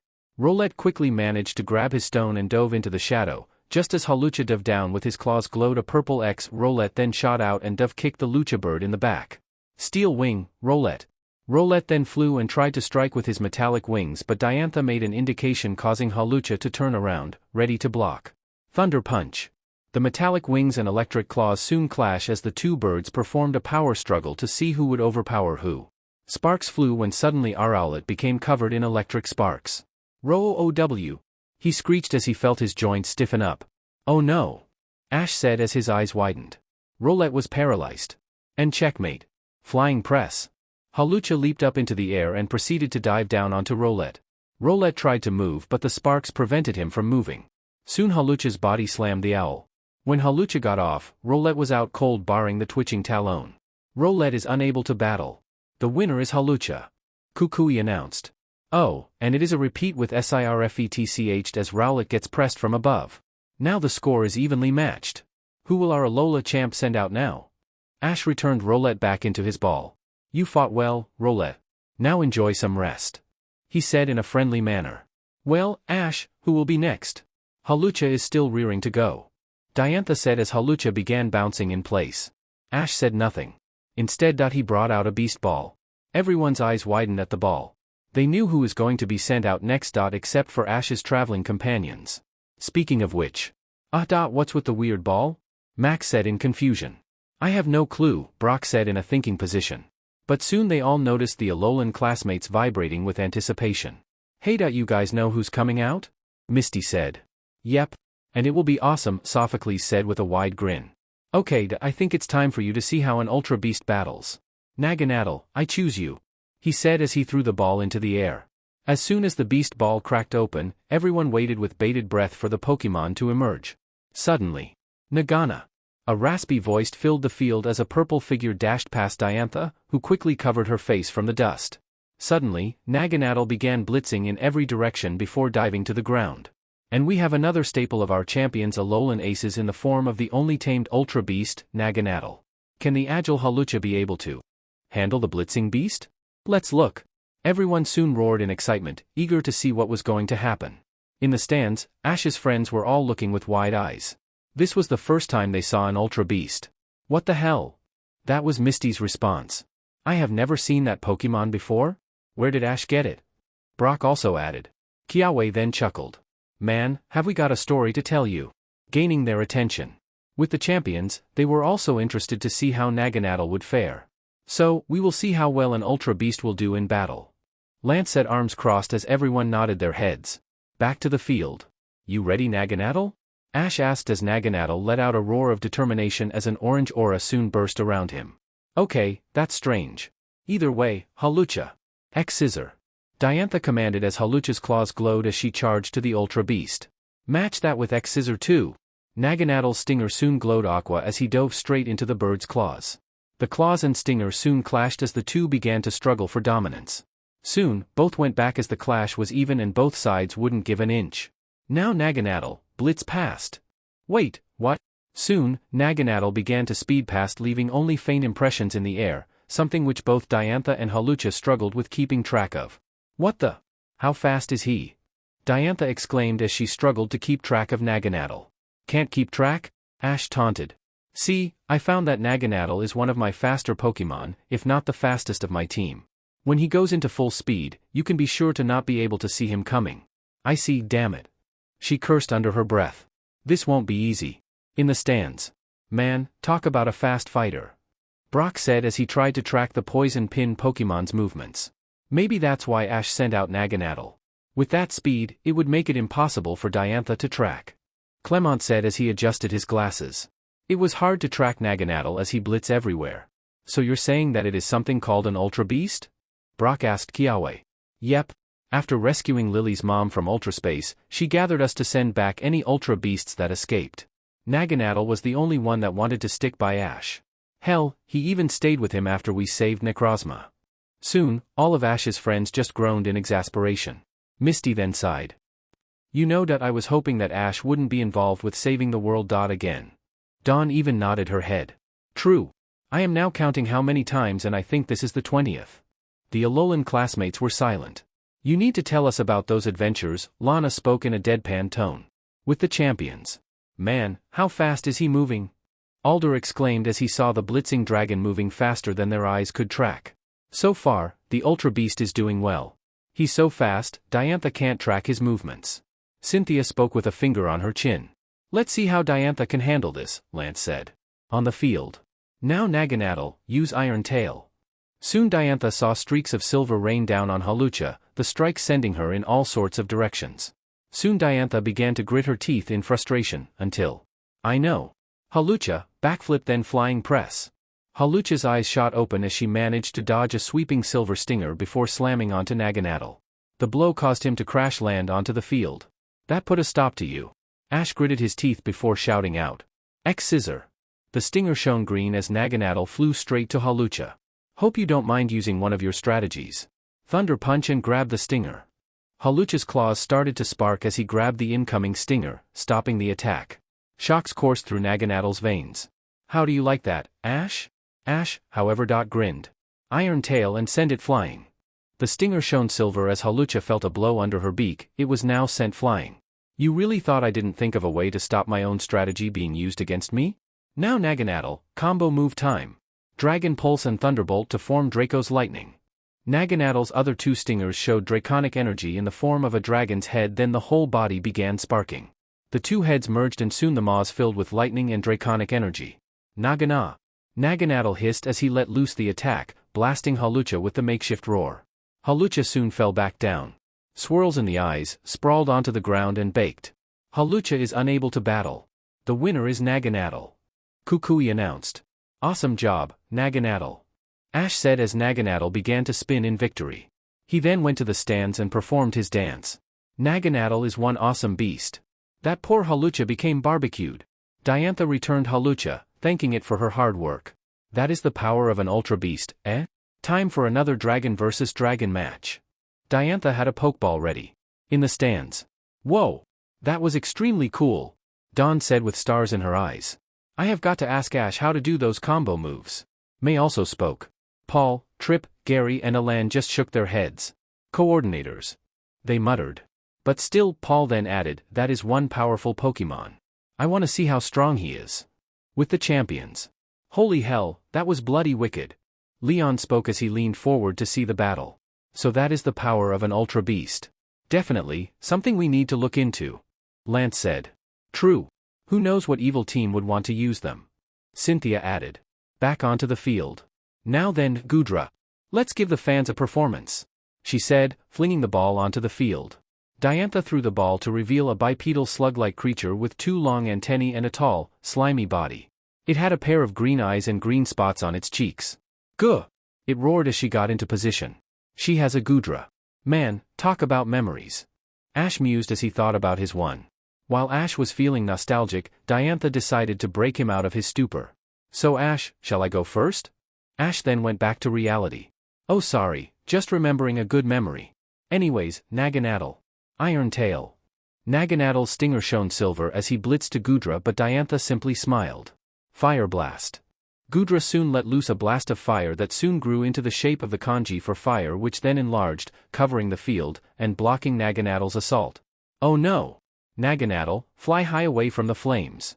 Naganadel quickly stopped and began to fly above the fire, the top of the kanji just burning the stinger before he dived down, ready to slam the stinger on Gudra's head.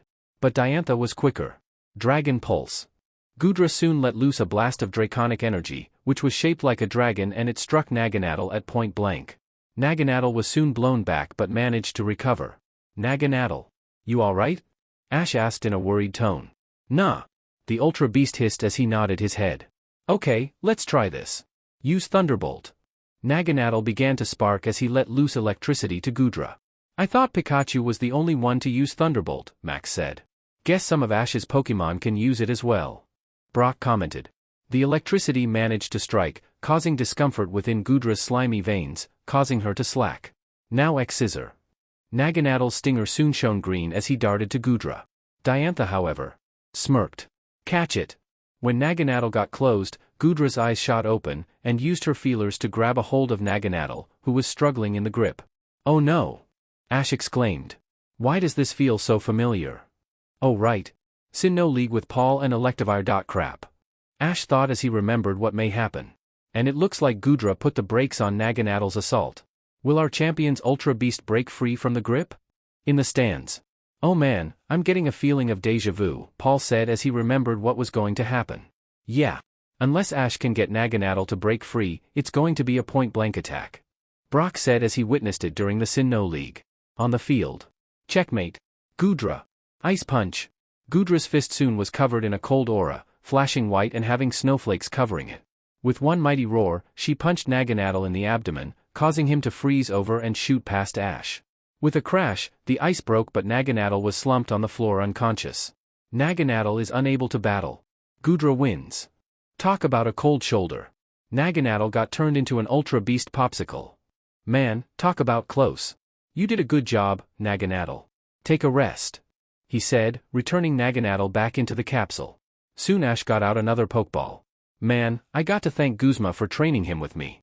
Golisopod, I choose you, he said, throwing the ball to reveal the Arthropod Samurai. Gull! He screeched. As soon as Golisopod was released, he heard a screaming girl in the stands. Ash immediately knew who that voice belonged to. If Misty's here then oh crap, I'm screwed. He muttered in a fearful tone. He knew a mallet was coming his way soon. In the stands. A bug? Ash has a big type. She shrieked with an over-exaggerated look of fear on her.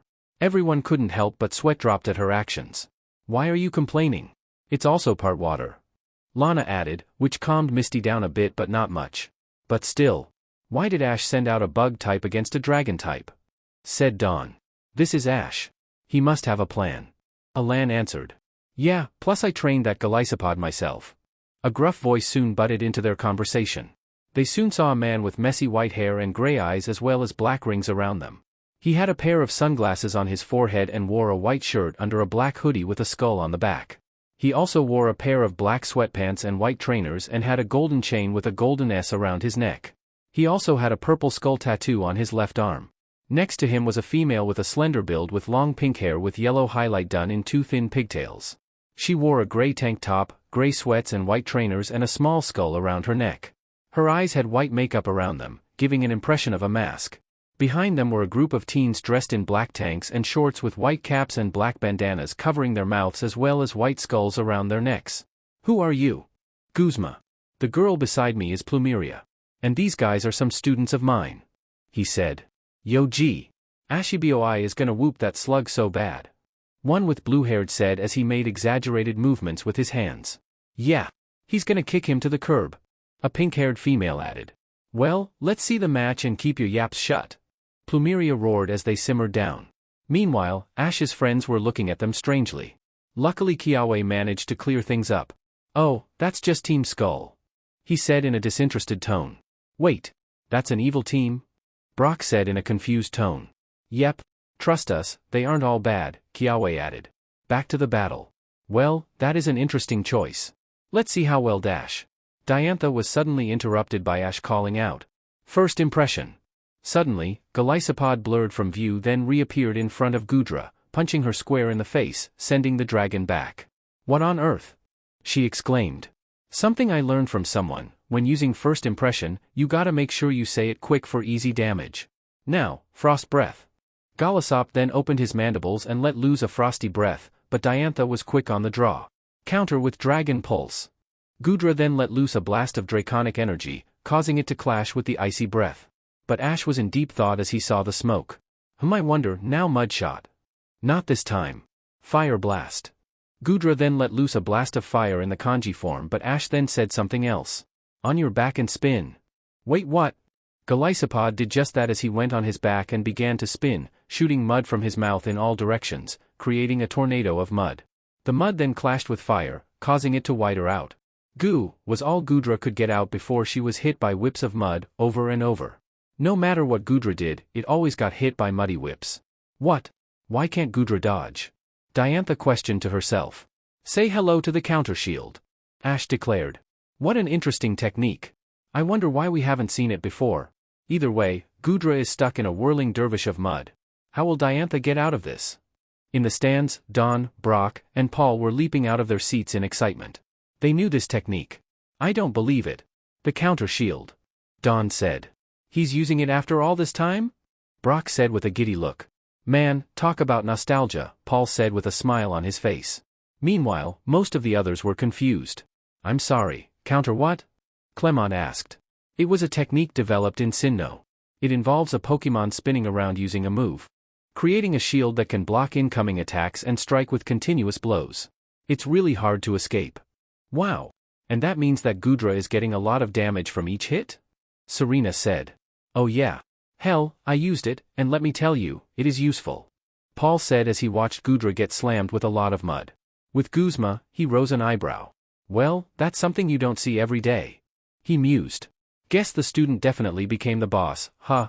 Wonder why he never used that? Plumeria asked. Who knows? Who cares? He said as he watched with interest. Meanwhile, Cynthia also had a nostalgic grin on her face seeing the counter shield. Leon, however, saw this. Hold up. Timeout. Offside. Double dribble. Foul on the play. How long was he hiding this? And why are you smiling? Leon spoke up as he pointed at Cynthia with a pointed glare. Oh, just remembering seeing that technique for the first time. You are so gonna answer questions for this, Leon said as he went back to his seat. Back on the field. Damn it. That mud shot is still going strong, ice punch to block. Goodra's fists froze over as she got into a blocking position. This had the effect of freezing the mud as it struck. This gave Diantha an idea. Goodra. Double ice punch on the ground. Goodra nodded her head and with a mighty roar, slammed them onto the ground, creating an ice sheet. This had Golisopod to continue to spin out of control. Oh no. Golisopod, stop the shield and use your claws to self-right.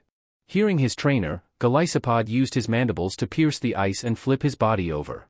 Even though he was slightly green and was lurching. You alright? Ash asked in concern. After shaking his head, Golisopod let out a grunt in confirmation. Now then, use Dragon Pulse. Aqua Jet to get in close. As Goodra fired another Dragon Pulse, Golisopod was soon covered in a veil of water as he shot towards Goodra. But before the Dragon Pulse could make contact. Combo move time. Use Frost Breath from within the Aqua Jet. Time for the original combo move, Ice Aqua Jet. Soon Golisopod opened his mandibles and unleashed the cold air from within the Aqua Jet, freezing the water and turning it into an oncoming iceberg. What the hell? How did he? Diantha spoke in shock. Meanwhile, much like Counter Shield, Dawn and Brock were leaping in excitement. An Ice Aqua Jet too? This is gonna be awesome. She said in excitement. Let's see if it can hit first, Brock said, but even he was excited at the incoming impact. On the field. Before Goodra could block the attack, the incoming iceberg struck her with the force of a torpedo, sending it back. The damage was great that Goodra fell onto her back. Goodra? Are you alright? Diantha said in concern. Goodra began to slowly get back on her feet, tipping as she did. She tried to keep her eyes open but the damage was too great. She ended up flopping forward with her arms sprawled in front of her, out cold. Goodra is unable to battle. The winner is Golisopod. Kukui announced. Yes. Ash cheered as he leaped in celebration. One more to go. This was the big one. Goodra. Return. She sighed out, thanking her for a good performance. And Diantha is down to her last Pokémon. Will our champion manage to take it down and claim victory? Ash. Diantha began, it's official. You have truly earned the title of champion of Alola and I am grateful for our battle. But remember my ace had been with me since the beginning. So. Are you prepared? She spoke in a proud tone. Come on, Diantha. It isn't fun if you went easy. You and Gardevoir give us all you got.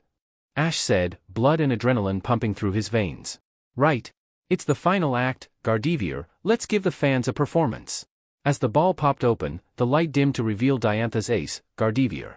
Those that recognized the ace immediately cheered as they knew that they were going to be in for an amazing show. So, the main star has arrived, Ash said with a battle-hungry grin. I hope you're ready, Ash. We aren't going to hold back, Diantha said in an excited tone. Gar. The empath Pokémon agreed with her trainer. I wouldn't want it any other way. Let's get this party started.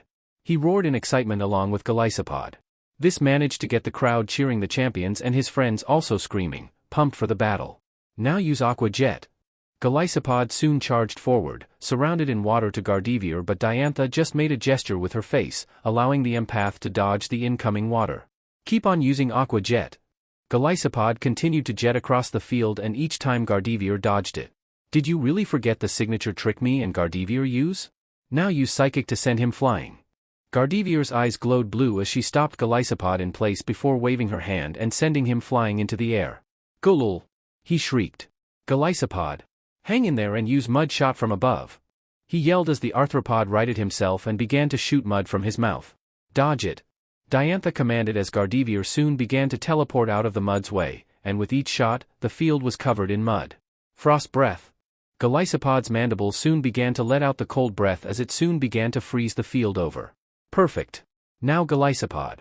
Soon Golisopod began to skate over the ice, gliding like a champion ice skater to the empath Pokémon, who narrowed her eyes at the skating bug.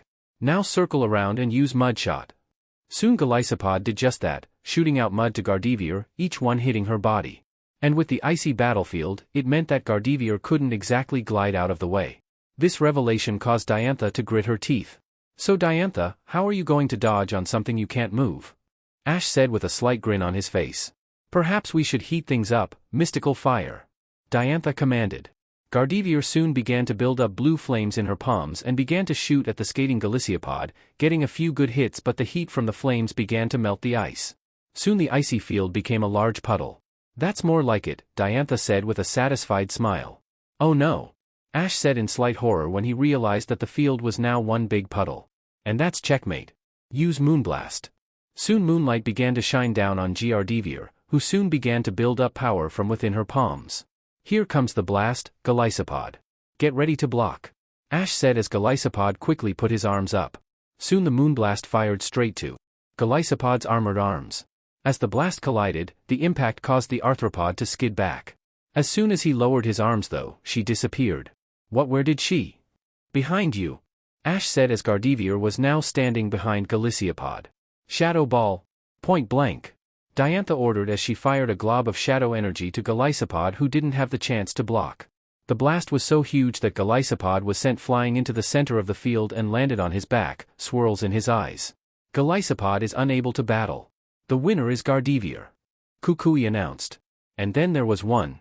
Ash has only one Pokémon left. Will it be enough to win the exhibition? Let's wait and see. Ash returned Golisopod, thanking him for his hard work. Well, this is it. A battle between our partners. Say Pikachu? Ash looked at his partner. Let's end this with a bang. Pikachu, I choose you. He declared as they shared a fist bump, and the mouse leaping to the field. And we have the battle between the strongest Pokémon between Gardevoir and Pikachu. This will be a battle to remember as the two will clash for the chance of victory. It is in their grasp. In the stands. And then there was one. Lance remarked. We all know how powerful Pikachu, and he hasn't taken any damage. You think the advantage will be in Ash's favor? Misty asked. I don't know. The last time Ash used Pikachu, he nearly lost. But you never know. Clement remarked. Let's just wait and see. Who knows? Besides, knowing Ash, he may have a trick up his sleeve. Cynthia commented. As Pikachu landed on the field, both Diantha and Ash let show some battle-hungry grins. This was the most fun they had in a while. So, you want to go first? Diantha asked. How's this for an answer? Use Quick Attack. Pikachu soon began to sprint towards Gardevoir, a white streak appearing behind him as he built up speed. Before he could make an impact. Send him flying with Psychic.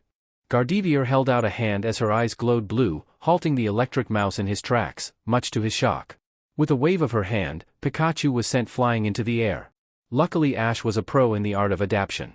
Iron Tail and use the height to your advantage. Pikachu soon began to spin as his tail shined silver like steel as he came down, turning him into a buzzsaw. With the extra weight, he came down like a mini meteor. The impact was definitely felt when it made contact with the psychic type's head. Gardevoir felt her head rock from the impact as she staggered back with dizziness. With the staggering, Ash took a chance. Use another Quick Attack. As soon as he landed, He sprinted to her and slammed headfirst into her abdomen, knocking her further back. "Are you okay?" Diantha asked her partner. After getting a nod, she decided to attack. Rapid-fire Shadow Ball. Gardevoir soon began to shoot out orbs of ghostly energy. Pikachu, following his instincts, began to dodge each one. "Alright, Pikachu. Keep on dodging. And when you find an opening, use Thunderbolt." As Pikachu kept on dodging the Shadow Ball, Gardevoir began to lose power with each one. Soon, Pikachu was above the Psychic type. P-I-I-K-A-A-C-H-H-U-U-U-U-U-U-U. And unleashed a powerful Thunderbolt from above. The lightning came down on Gardevoir, frying her to the bone. The lightning strike stopped as Gardevoir had static and burn marks covering her body. "Well, I'm impressed. Last time, you couldn't even manage one hit on Gardevoir," she complimented. "Hey, I learned a lot," Ash said as he rubbed the back of his head. Pikachu squeaked in agreement. But now it is the final act. And the audience will definitely love to see a show as grand as this. Diantha soon touched the keystone around her neck, the rainbow light linking with her the stone around Gardevoir's neck. And looks like we Alolans are going to get the first-hand look at the power of Mega Evolution and the first look at Diantha's famous Mega Gardevoir. How will our champion be able to handle a Pokémon that made Diantha the champion of Kalos? In the stands. And so it begins. Lance said as he saw the light die down to reveal the Mega Pokémon with a body looking like a ballroom gown, along with the arms and the crest sticking out more. Diantha's Mega Gardevoir is especially powerful. I wonder how well Ash can battle against a Mega Pokémon. Cynthia said with her arms crossed. "Well, he did well against my Bouffalant," Alder said in a knowing tone. "Yeah, 'cause you ended up taking a nap." Leon snarked with a grin on his face. This caused Alder to splutter, seriously regretting telling them that story. With Ash's friends, the Kalos group looked concerned over the fact that Mega Gardevoir is on the field. "Oh boy, this can't be good," Bonnie said in worry, Deden chirping in agreement. "Yeah. Mega Gardevoir is extremely powerful. One hit and Pikachu can be out cold," Clement said as he pushed his glasses up his nose. Out on the field, Ash was smiling wide as he witnessed the Mega Evolution take place. "Now we brought out the big guns, what will you do?" Diantha asked. She was feeling the adrenaline as well. "How's about I use my trump card?" Ash said as he crossed his arms with Pikachu doing the same. He then said a phrase the Kalos crew hadn't heard in a long time. "Let's get stronger. Stronger. And stronger." Ash roared as Pikachu's eyes shone red as they both roared. A bolt of lightning soon struck down as the two auras linked. When it died down, Diantha's eyes widened.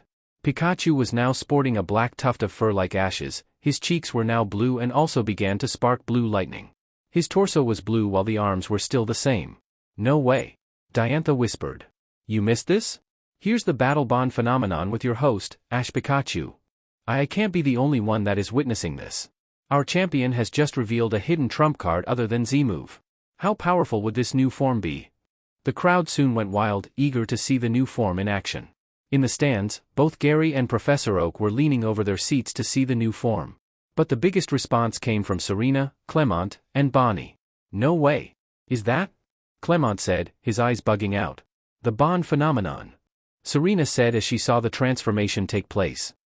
"I thought only Greninja could do that. I hadn't seen that in a long time." Alan breathed out in shock. "Wait.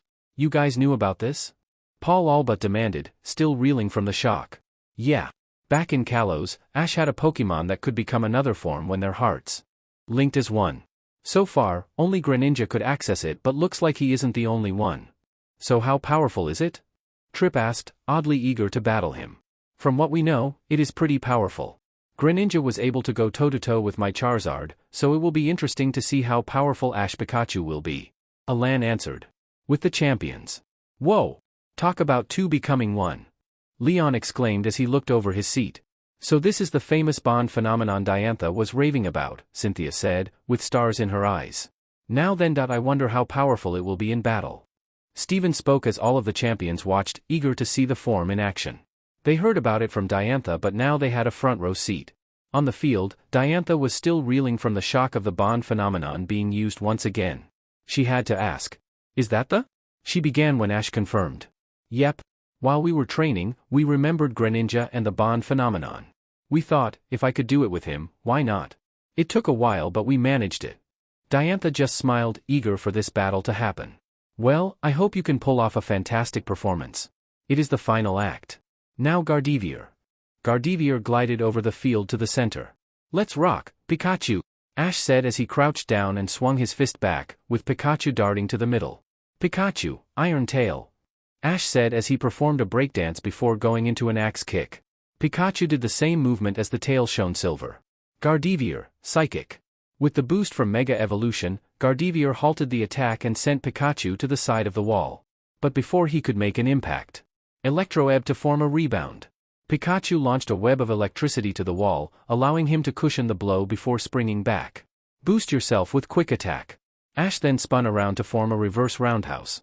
Pikachu soon zoomed forward with a white streak as he made contact with Mega Gardevoir's head, sending her flying.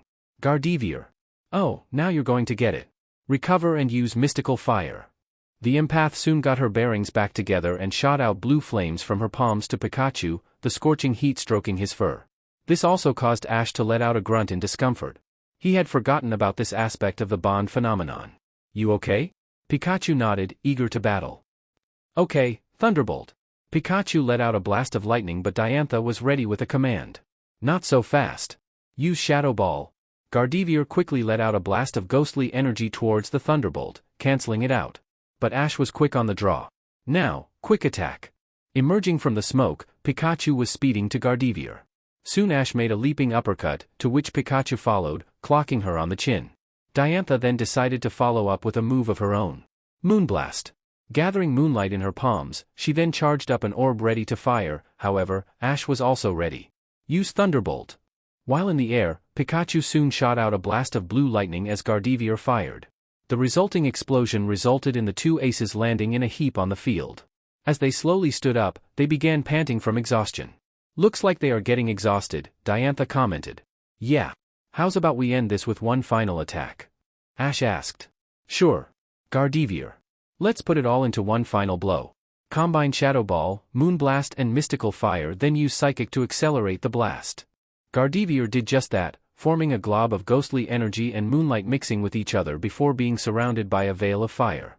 Using Psychic, she increased the size. Well then, let's show our full power, Ash said as he crossed his hands in front of him. Pika. Pikachu chirped as he pulled the hat down before leaping to Ash, fist bumping him then slapping his hand with his tail. As he landed, both Ash and Pikachu began to move in sync with a right fist out, charging the Z move. Much bigger than a Thunderbolt. 10 million volt Thunderbolt.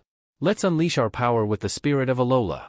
Ash and Pikachu then crouched down before jumping into the air. Gardevoir. Launched the attack.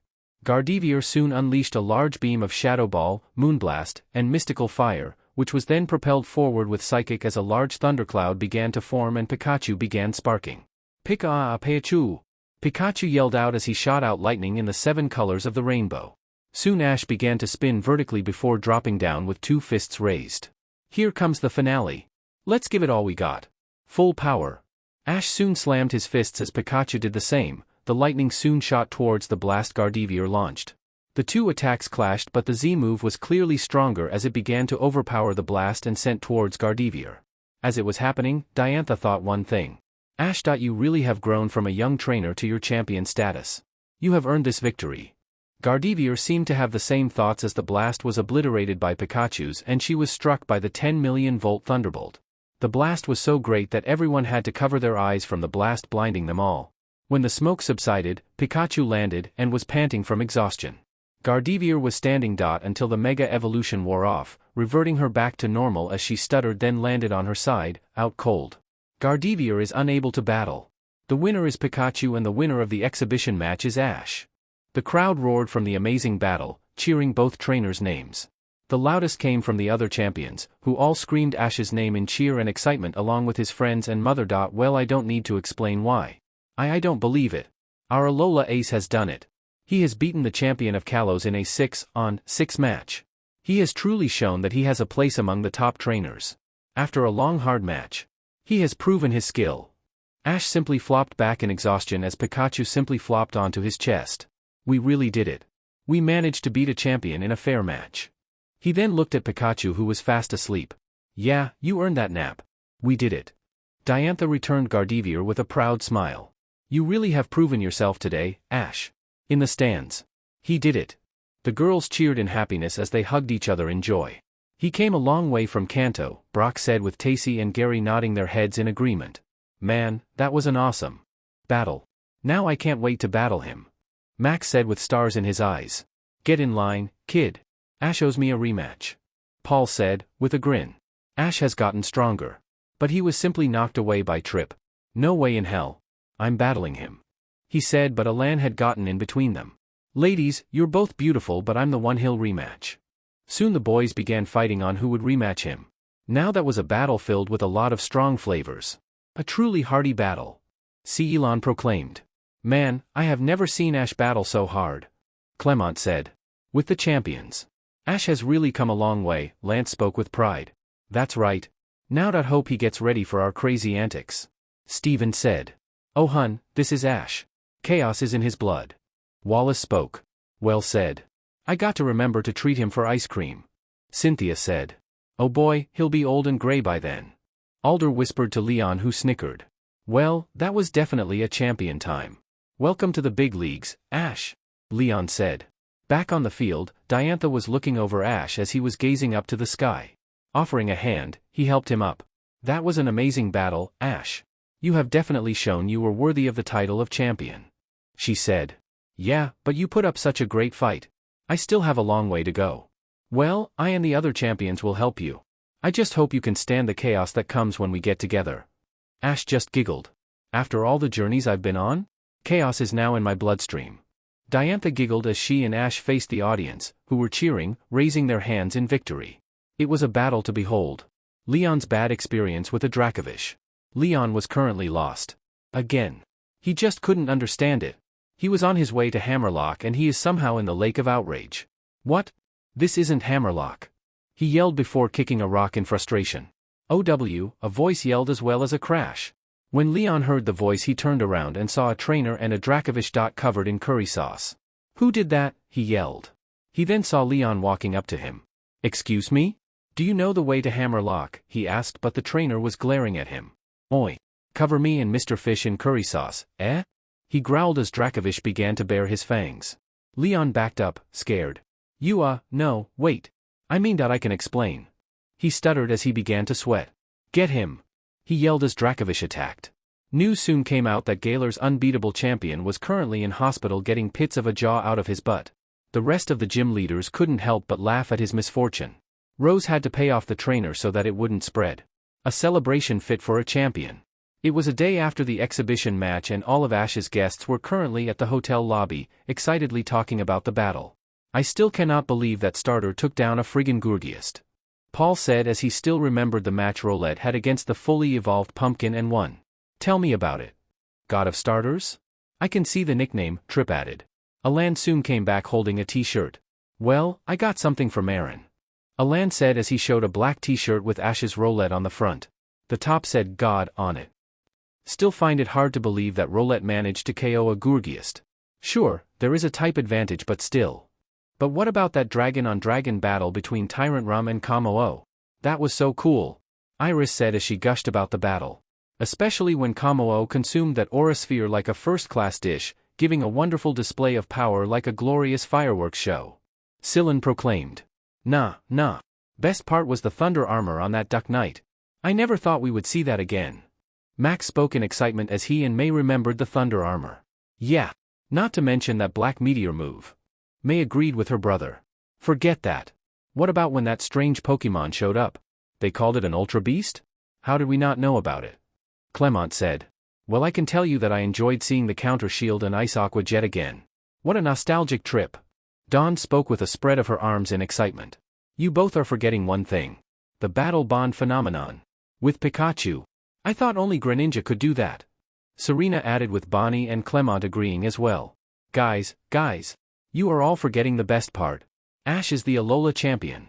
Misty exclaimed in pure joy at the title. After 6 leagues, Ash finally did it. Brock added. Everyone was also in agreement. That's right. We gotta go congratulate him. Bonnie said. But first. Misty said as she whipped out her mallet, I am gonna pound him for not telling us. She roared as fire erupted around her. Calm down, Misty. Let's get some shut-eye. We'll see Ash in the morning. Brock said as they all went to their rooms to rest. Seeing an amazing battle will take a lot out of you. Meanwhile, Ash was with the 3 professors and the rest of the champions. They were in a high-class restaurant as they congratulated Ash for the battle. That was a first-class battle, Ash, Oak said as he raised his glass filled with juice in celebration. Here, here, everyone said as they toasted the young champ. Aw, thanks. Still. Please don't call me a champion. Still not used to that. Ash said in embarrassment. Oh please. You're too humble. You beat me with all your skills and tactics. Diantha said. Yeah. It ain't wrong to embrace it, you know. Leon said as he wrapped an arm around the young trainer. He was munching on a grilled corfish. I'm pretty sure that bear hug your mother gave you showed how proud she is. Wallace said, sipping his juice. Say, where is Mrs. Ketchum anyways? Stephen asked as he wondered where the Ketchum matriarch was. Here's a hint. Oak said as he and Ash pointed to the kitchen. Meanwhile, Delia was busy cooking up a feast at high speed, much to the shock of the chefs. Ma'am. You do realize it is our job to cook, not the customers. The head chef said. Delia turned around holding a wooden spoon. Excuse me, but my son had just won a match against a champion. Are you going to deny me making him a celebratory dinner? She said in a cheerful tone that brought shivers down their spines. No ma'am. Back to the dinner. Now then. How about we plan a luau? We have got to celebrate your championship win the right way. Kukui said with Burnett agreeing. I agree. Plus, we need to help you form an Elite Four. Lance added. Well, I have a few choices in mind. Ash said. This made Kukui curious. Really? Who? He asked. First there's Ryoki. A dragon trainer. He's pretty powerful and his Pokémon definitely can move to a beat. His music helped control them and can hone their instinct. Who else? Said Kukui. Well. I was hoping Guzma may be a member as well. Kukui was silent as he remembered the team Skull Boss. You're kidding?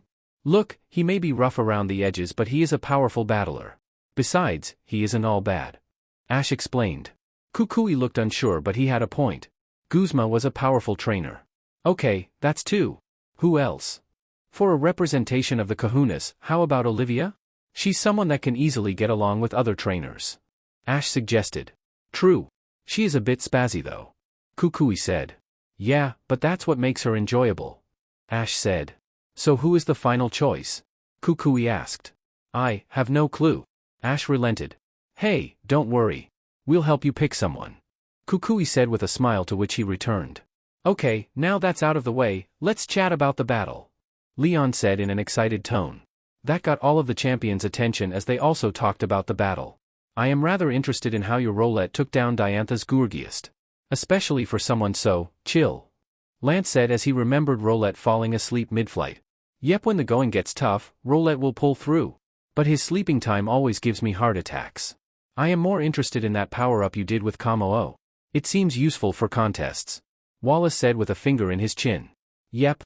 You can ask Dawn about it. I can also show you if you want. Ash offered. I will be delighted. Though that Sirfetch'd was powerful as well. Leon said in excitement. And using that thunder to power it up? What were you thinking? Hey, you want crazy lightning absorption, you need to meet my Swellow. He's a king when it comes to absorbing lightning. I hope I meet him. Leon said. You know, Wickstrom did mention something about a trainer with a Farfetch'd wanting to learn about the way of chivalry. I should have guessed it was you. Diantha said with a smile. Ash just chuckled in embarrassment. I'm more interested in your Naganadel, was it? So, an Ultra Beast? You think you can share details about them? Lance asked in curiosity. Yeah, they're simply Pokémon from another dimension. I don't know a lot but they are rather alien-like. You want information, you have to speak to Luzaman. The head of Ether Paradise? Stephen asked. Ash nodded. The Kanto Jado champion made a note to ask her later. But I was pleased to see the counter shield back in action. It's good for you to use old tactics. Cynthia said with a sisterly smile. Hey, it's a match against a top trainer. Sometimes old school works well. But enough about that. Can I ask how you managed the battle bond phenomenon with Pikachu? I thought only Greninja could do it. Both trainer and Pokémon smiled at the memory. We were busy getting ready for the match, when I remembered Greninja. Both of us figured, if I could do it with Greninja, why not with Pikachu? It took a while but soon we managed to get our hearts in sync as we had our goals. I bet Greninja would be proud if he found out. He said with a smile over his Kalos ace. Don't worry, Ash. He is. Oak said, which confused the two. Greninja actually came by the lab. The match was broadcasted worldwide. He clarified. What? He said in shock. Yep. Everyone now knows you're the champion. Lance said with a smile. Ash and Pikachu ended up falling back in shock, causing everyone to laugh at their antics. The next day, Ash was exiting Kukui's house when suddenly, Ash Ketchum, how does it feel to beat the Kalos champion?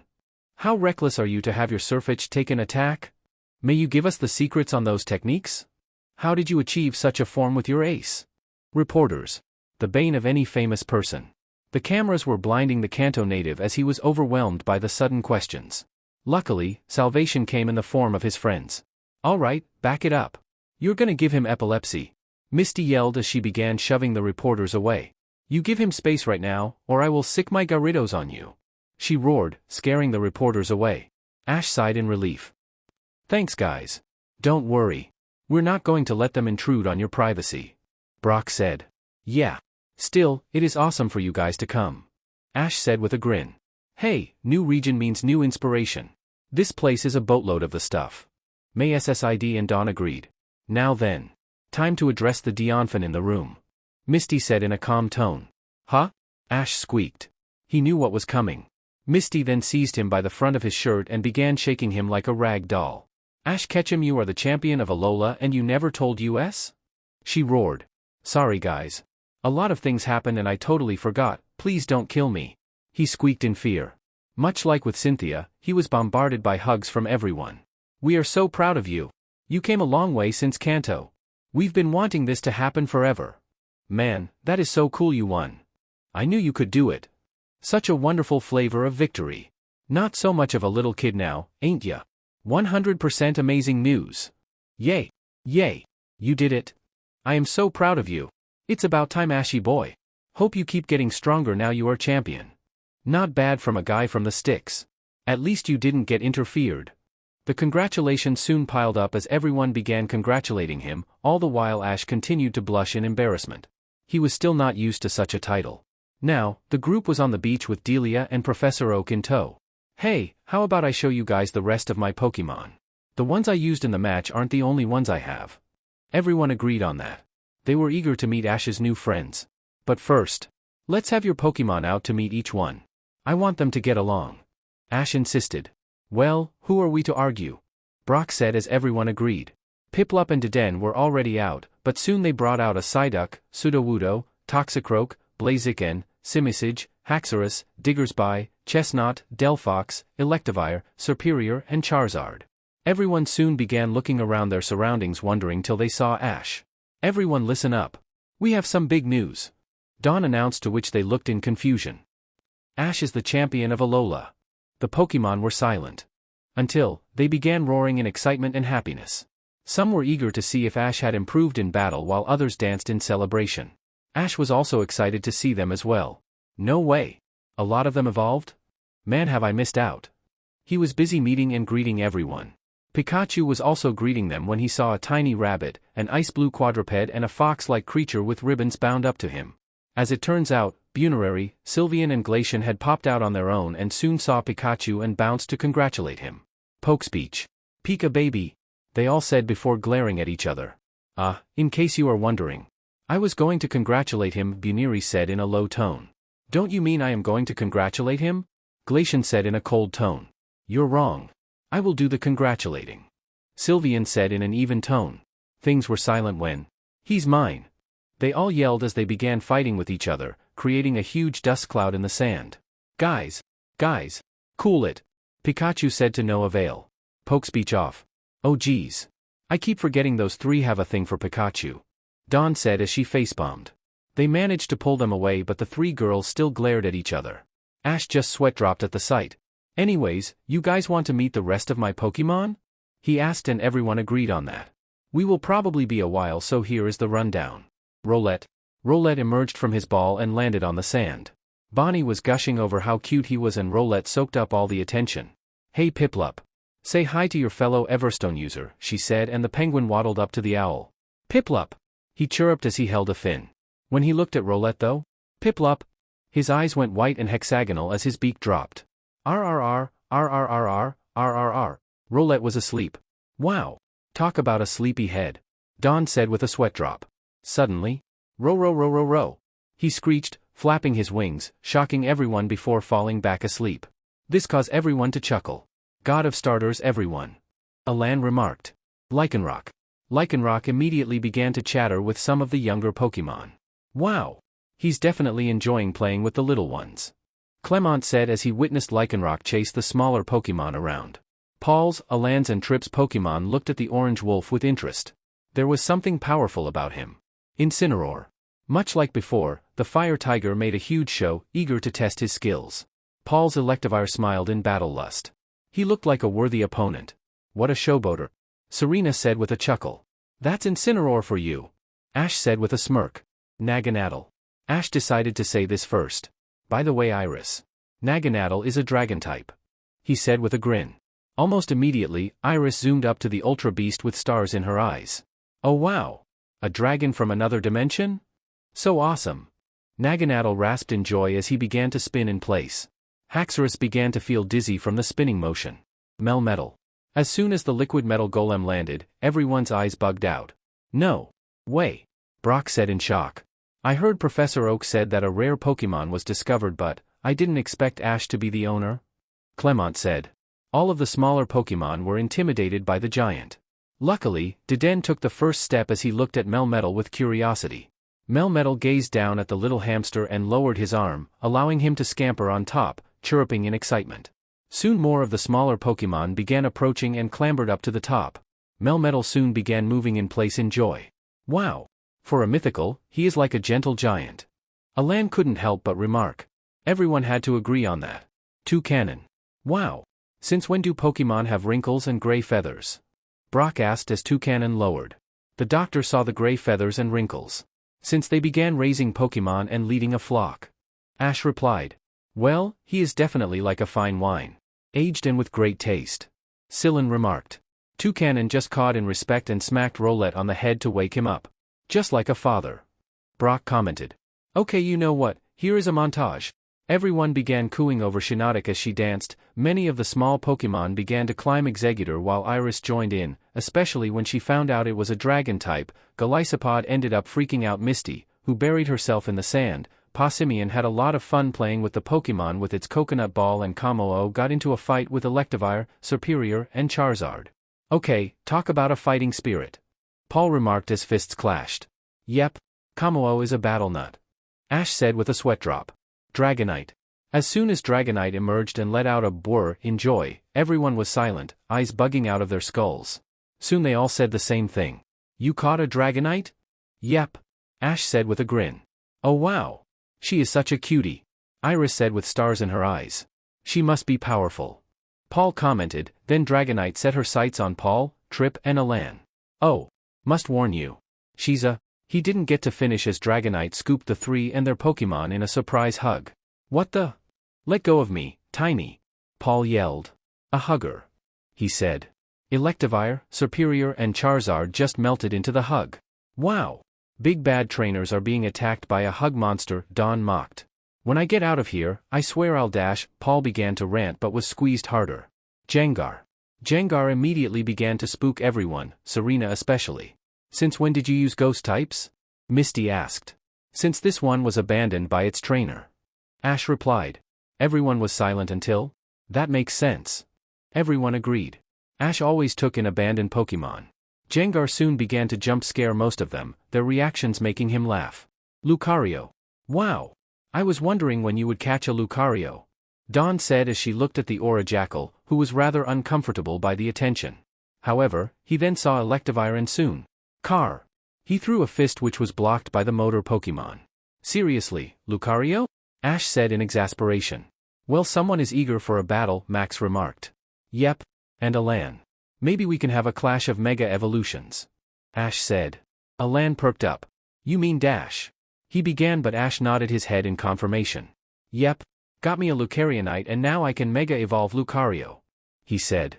Alan and Charizard both perked up at that. Sirfetch'd. When Sirfetch'd emerged, he immediately bowed in respect to the other trainers. So, this is a Galarian evolution? Brock asked as everyone began to analyze the Duck Knight. Yep. We have a goal to become the greatest leak master in the world. Ash spoke with a fist in the air. Sir. Sirfetch'd squawked as he also raised his sword. Wow. He would fit in at Renaissance fairs. May said with a chuckle. Dracovish. When Dracovish was revealed, here's what happened. Dra. Draco. He garbled before. Chomp. Errg. Ash was currently flailing inside the large jaws of the fossil, who was munching with joy. Everyone just looked on with shocked looks. What the hell is that? Paul said with slight discomfort. I don't think that head is meant to go on the end of the tail. Serena whispered to May and Dawn. Forget that, how is it even breathing? Max added. Seriously, I saw some strange Pokémon. But that is not right. Alan added. Ash? Are you alright? Brock said, looking apprehensively at Dracovish. I'm alright. This always happens. Ash said with a strained tone, as he began to pull his head out. When he did, he saw everyone looking with rather apprehensive looks. Well, everyone. Meet Dracovish. He said with a happy tone, as Dracovish began flapping his flippers in joy. Draco! Draco! Iris and Misty soon walked up to the fossil and said, Kukuyu-uati. They said with stars in their eyes. Cute? May said with a deadpan. Look at those tiny flippers. You are one cute-looking abomination, aren't you? Misty and Iris were gushing close as Dracovish set his eyes on them. Why is he looking at us like that? Careful. Dracovish tends to. Ash began to warn them when Dracovish opened his jaws to try and bite them. Luckily they managed to get out of the way. What the? Why did it do that? Misty said as he began to step closer. Soon they began to run as Dracovish began to chase after them. Yeah, Dracovish likes to bite things. Ash said, watching the exchange. Well, tell him to knock it off. We are not snacks. Iris roared, still running from the large jaws. Ash quickly returned Dracovish with an apology. Now then, how about we plan a party? Brock said, which caught everyone's attention. To celebrate Ash being champion? Misty said with a smirk. You know it. May answered. Good food. Dawn said. Good music. Max added. Lots of battles. Trip also said. Yeah. Ash agreed. Let's do it. Everyone cheered, even Paul and Alan got in on it. It was nighttime and the party was in full swing. Music was reverbing in the atmosphere by the DJ, pancakes and masaladas were all over the table and everyone was dancing to the music. The champions were also there mingling with some of the locals. With Lance, he was busy talking with Kukui. You know that it will be busy for Ash now, right? He said. I know. But I know you guys will help him learn the ins and outs of being a champion. Kukui answered. Don't worry. We will help. Lance said with a determined nod. Well, Lance. Dragon Master. I challenge you to a battle. Lance turned and saw Ryuki with a pokeball in his hand. Who are you? Lance asked. Name's Ryuki. Famous star. Dragon King extraordinaire. And when I heard the Kanto Jado champion was in town, I had to see how well I stack up. So come on, old man. Let's get this party started. He howled. Lance smiled. Well then. I hope you give me a challenge. Dragonite also got battle ready. With Steven, he was currently talking with Lily about Magyarna. So this requires something called a soul heart. He questioned as he began to analyze her in detail. Metagross's eyes began scanning, taking in the details of Magyarna. Why yes. The soul heart is what powers Magyarna. Without it, it is essentially a lifeless doll. She stuttered. Who could blame her? This was Stephen Effin Stone, one of the champs of Hoenn. Interesting. If you want, I can have my father's company do a data research on Magyarna. Just to see how it works. He offered. Magyarna stepped back. You won't do anything malicious? She asked. Who do you think I am? Rose? I will even allow you to watch and interfere should things go wrong, he said. I will need to ask my mother first, but I am sure I can do that. Lily said. With Wallace, he was currently talking to Lana, who was fangirling over the Watermaster. Oh wow. This is amazing. Wallace. Wanting to see my Primarina. And his prize Milotic. This is amazing, she gushed. Of course. I saw this magnificent specimen and am just dying to know about it. Primarina decided to give a lovely performance by singing. The voice was Meliadus. Perfection. You know, I could offer your Primarina a chance to become a contest star. He asked. Lana and Primarina looked at each other with shock. He was offering a chance to train. This was a once-in-a-lifetime opportunity. Sorry. But we have a dream to sail around the world. I want to bag me a Kyogre. Lana said with Primarina agreeing. Oh well. But should you change your mind, I will have a place for you. Wallace said as he went to enjoy some pancakes, leaving Lana to rush to find her friends eager to tell them the news. Meanwhile, a 15-year-old blonde boy dressed in black was watching the party with a white quadruped. He was smiling at the sight. He had gotten stronger and Ash was officially recognized as champion. Now, he needed to train his Pokémon to face him again. So, you're Gladion? He heard a chill female voice. Turning around, his eyes widened and saw Cynthia approach him along with Garchomp. Cynthia, no way. So you're the trainer Ash defeated to become champion? Yes. It was a hard battle but Ash earned the title. I see. And this must be Silvally, you call it? Cynthia began looking at the Pokémon who was too shocked to even react. You are definitely powerful. Maybe you can mold that power into something stronger. No offense, but why are you here? He asked. Well, Ash told a lot of things about you. I'm just curious how well you can battle. She said with a smirk. Really? Yep. Plus, Ash said maybe you can be my apprentice? I can train you into becoming a stronger trainer. Gladion was silent as he felt lightheaded. The Sinnoh champion wants to make him an apprentice. It was too much to take and he ended up falling over. Oops. Perhaps I shouldn't have done that. She said to Garchomp. Gar. The land dragon agreed. Alder meanwhile was currently scoffing down the lovely food, whistling merrily. Suddenly, beat it, Creepo. A green-haired man was launched in front of him. You okay? He asked. Yep. Just dealt with another rejection. He said. I'm Ulu. He greeted with a handshake. Alder. So you need advice on the ladies? He asked. Yep. I always have no luck with them. He sighed. Same here, Brock said as he trudged over. I tried flirting with a lady but Toxicroak poison jabbed me. He said with tears in his eyes. Really? At least you didn't get thrown into the sand. Ulu replied with also tears in his eyes. Why can't we get a girl? They wept. Luckily, or unluckily, Alder was there. Hey, don't worry. I can offer you some advice. I use it on Cynthia and Diantha all the time. He said. The two looked at each other before kneeling. Teach us. But before he could say anything. Oh no. You are not teaching them crap. Misty came and dragged Brock by the ear with Max dragging Ulu away, much to their pain. Suddenly, Lance dragged Alder by the poncho and dragged him away. Cannot leave you alone for 1 minute. Diantha was busy signing autographs when she saw Lily, Mallow and Lana. So Steven offered me a chance to research Magyarna. She said giddily. So did Wallace to train Primarina. Lana added. Lucky you too. Mallow pouted. Hello, Diantha said, causing them to turn and squeal in fangirlish noise. Oh my gosh. Diantha. They screamed, causing her to giggle. So, I see you had positive experiences with the others. They all nodded. Actually, I also seem to remember you starring in a show? Something about power princesses? Can I see? She asked. The three looked at each other with wide eyes, then dragged her to see the flick, with Gardevoir following them to make sure nothing bad had happened. Leon meanwhile was busy making goofy faces at Lei while Ash held him. Well, he is a feisty blighter, ain't he? He said with a grin. Lei just laughed, outstretching his hands to the Galar champion and Charizard. Yep. Though I can't help but be nervous. I mean, I have never been an older sibling before. He said. Hey, I can show you the ropes. I got a kid brother back home. Who knows? Maybe you can meet up with him. Really? Thanks. Ash said as Leon continued to make faces at Lei. With Ash's companions. Brock was still hitting on many women, but ran into Olivia who offered him a dance. He accepted. Misty was talking with Lana, who was gushing over her Primarina. Psyduck nearly ruined it by headbutting her though. Tracy was busy talking with Mina, who was impressed by his sketches. They decided to make a big drawing of Ash's team. May was stuffing her face with the malasadas. She also met Hao and they bonded over the desserts. They then met Oranguru who offered them a refreshing drink. They enjoyed it.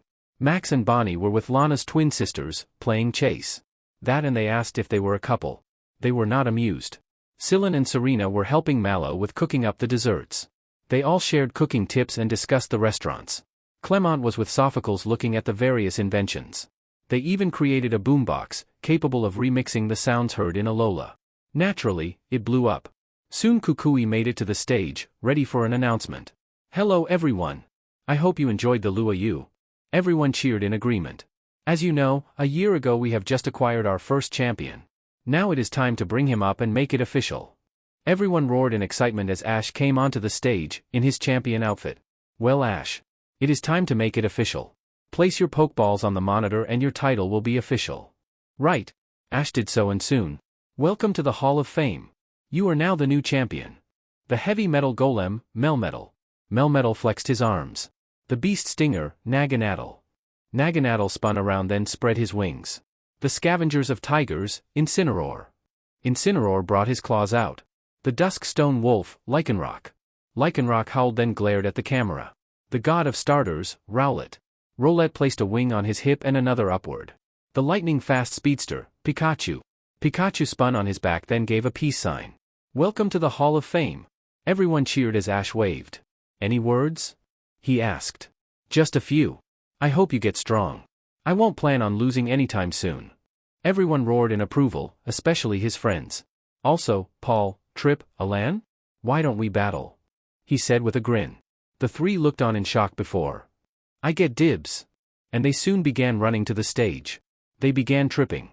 Move it, Cabbage Head. Screw you, Plum Plumage. Get off, Cloud Scarf, I'm first. They then began fighting in a dust cloud. Guys! He yelled as they stopped to look at Ash. I got a better idea. Soon, the four trainers were on a wrestling ring, pokeballs in hands. So how does a battle royale work? Trip asked. Simple. For Pokemon Go in, only one is left standing. Well then. Let's do this thing. Trip said and soon all four trainers flung their pokeballs. Electivire, stand by for battle. Serperior, let's do this. Charizard, go. Incineroar, I choose you. All four were out. Electivire, Charizard and Serperior glared at Incineroar who responded with the same glare. Are you ready? Battle, begin. I'll go first. Serperior, hold him with Wrap. Dragon Claw, Charizard. Brick Break. Serperior slithered to Incineroar, Charizard dove down with green claws and Electivire rushed forward with a white chop. Block the Brick Break and redirect Electivire to Charizard. Hold your ground with Serperior. Incineroar held the Brick Break in position then moved him in front of the incoming Dragon Claw, causing major damage to the furry Thunderman. Serperior wrapped around Incineroar's torso. What the? Did you dash? Paul glared at Alan. Don't blame me. He argued. Ash then took the opportunity to attack. Flame Charge and hold your ground. Incineroar then ignited, causing the grass snake to scream and let go. In the crowd. That was smart. Lance said. Yeah. Redirecting the attack and using Flame Charge that way was useful. Cynthia said. Meanwhile, Gardevoir felt her heart race when the flames surrounded Incineroar, making him look fierce. Now Flame Charge on Electivire. Incineroar then charged forward to Electivire, who was still recovering. Electivire. Dodge. Paul called. Electivire managed to swerve but Ash was quick. Keep using Flame Charge. Incineroar kept on running, while Electivire kept dodging. You know you won't get the same results by doing the same thing. Paul said with a smirk. I know. But who says anything about trying to hit Electivire? Ash replied, causing Paul to look confused. Incineroar soon stopped. The flame charges, feeling his speed increase. Thunder Punch. On Charizard. Oh no. Block it Electivire. But the increase in speed meant Electivire was too slow to stop Incineroar who moved like a red blur and slammed an electric fist into the fire dragon's stomach. H's eyes bugged out. Trip's eyes also widened. Crap, Flame Charge makes the user faster. He said. Why didn't you tell us this now? Alan asked furiously. Well, I wanted us to fail. Trip said sarcastically. Well, it was clear that I forgot. He yelled at them. Ash simply frowned. He wanted them to work together. Incineroar. Close combat on Electivire. Incineroar then charged towards Electivire at high speed.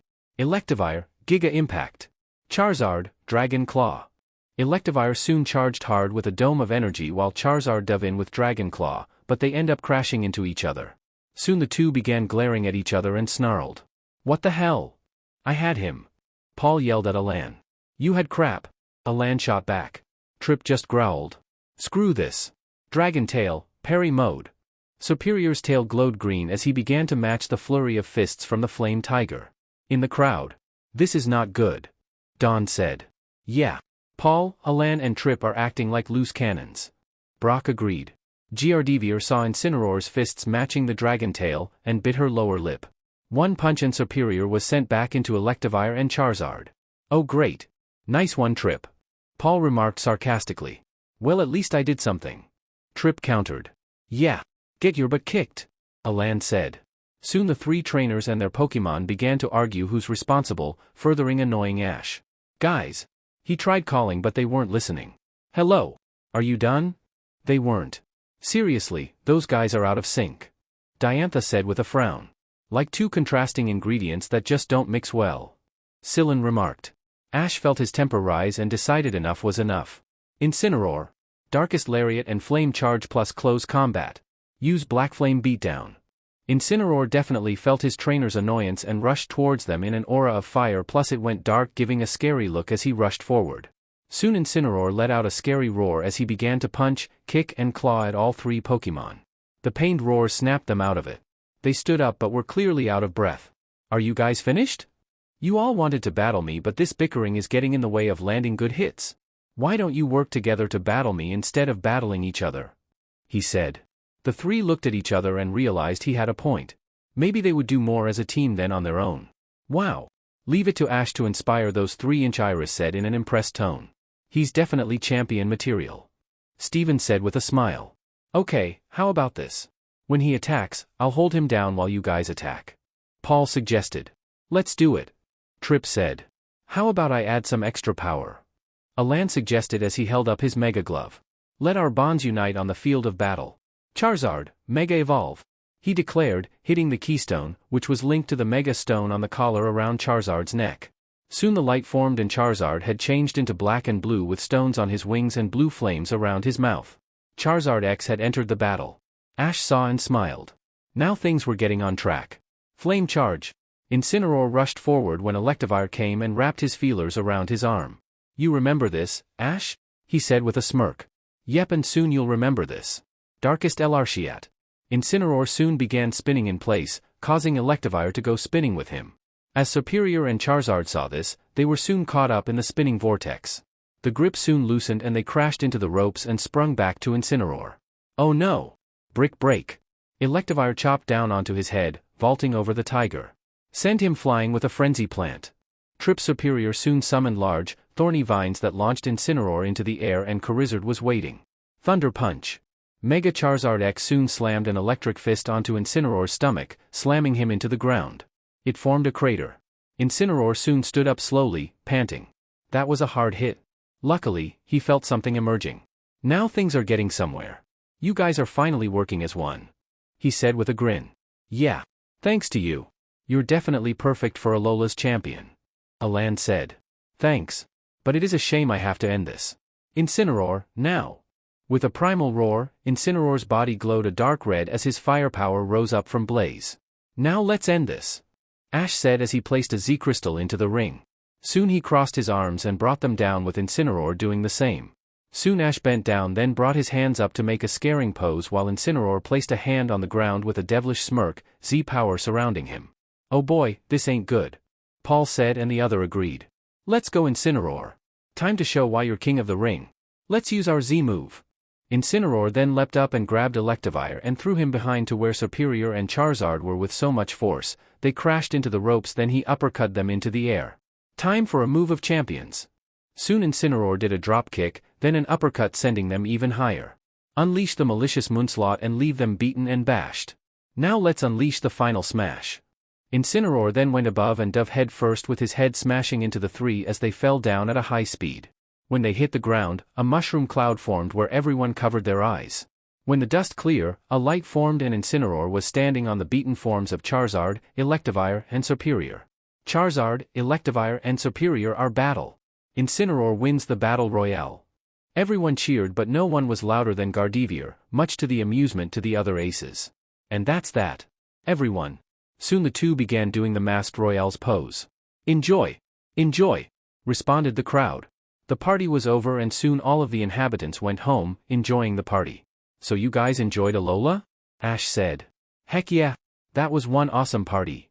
Misty said with a grin. And even more awesome that you are now a champion. Brock said with a grin. Thanks guys. Ash said.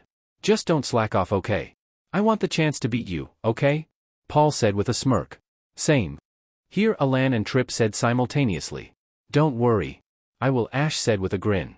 Soon everyone boarded the plane and it flew off into the air. Ash was then approached by the other champions. That was an amazing battle, Ash. Leon complimented. Ash lost count on how many times he said thanks. You know, it is going to get harder. Lance said. We got to set up the League and Elite Four. Steven said. Come up with a challenge to do the League. Wallace added. And make sure that no one tries to take over. Cynthia remarked. Ash nodded with a serious look. Well, at least I have you guys to help me along the way. You're DMN, right? Leon said with a smirk. And besides, soon you'll see how chaotic our lives are. Diantha also smirked. Ash returned the smirk with his own. Oh please. I live a chaotic life. I think I can manage. Soon the 8 champions went their separate ways. What a celebration. Oh make. Growing feelings. You were really something, you know, Gardevoir said as she approached Incineroar, who was currently nursing a bandage on his stomach. Thanks, Incineroar spoke. If you want, I can heal you. She offered. That will be useful. Incineroar then stood up as Gardevoir began to let out a heal pulse on his stomach. He could feel the wound heal, while Gardevoir felt the muscle on his torso. It was like stone. She gulped as she blushed as she continued to heal. But she ended up leaning too far and soon tripped over her feet. Incineroar caught her by the waist while she wrapped her arms around his neck. Soon they gazed into each other's eyes, their hearts racing. As they stood there, they moved closer, closer until... Hey! Are you done? He promised me a spar. Kommo-o's voice broke the trance and soon they separated, flushed faces showing their embarrassment. I should. Incineroar stuttered as he made his way to the door. Thanks for healing me. He said with a smile. Gardevoir's face blushed. You're welcome. She said as she placed a hand on her heart, feeling it beat faster. She was clearly falling for him. Okay, sadly the chapter is over. And if you enjoyed the video, just leave a like and subscribe with post notification. So when the next chapter is ready, you will be notified. Okay, see you in the next video. Bye.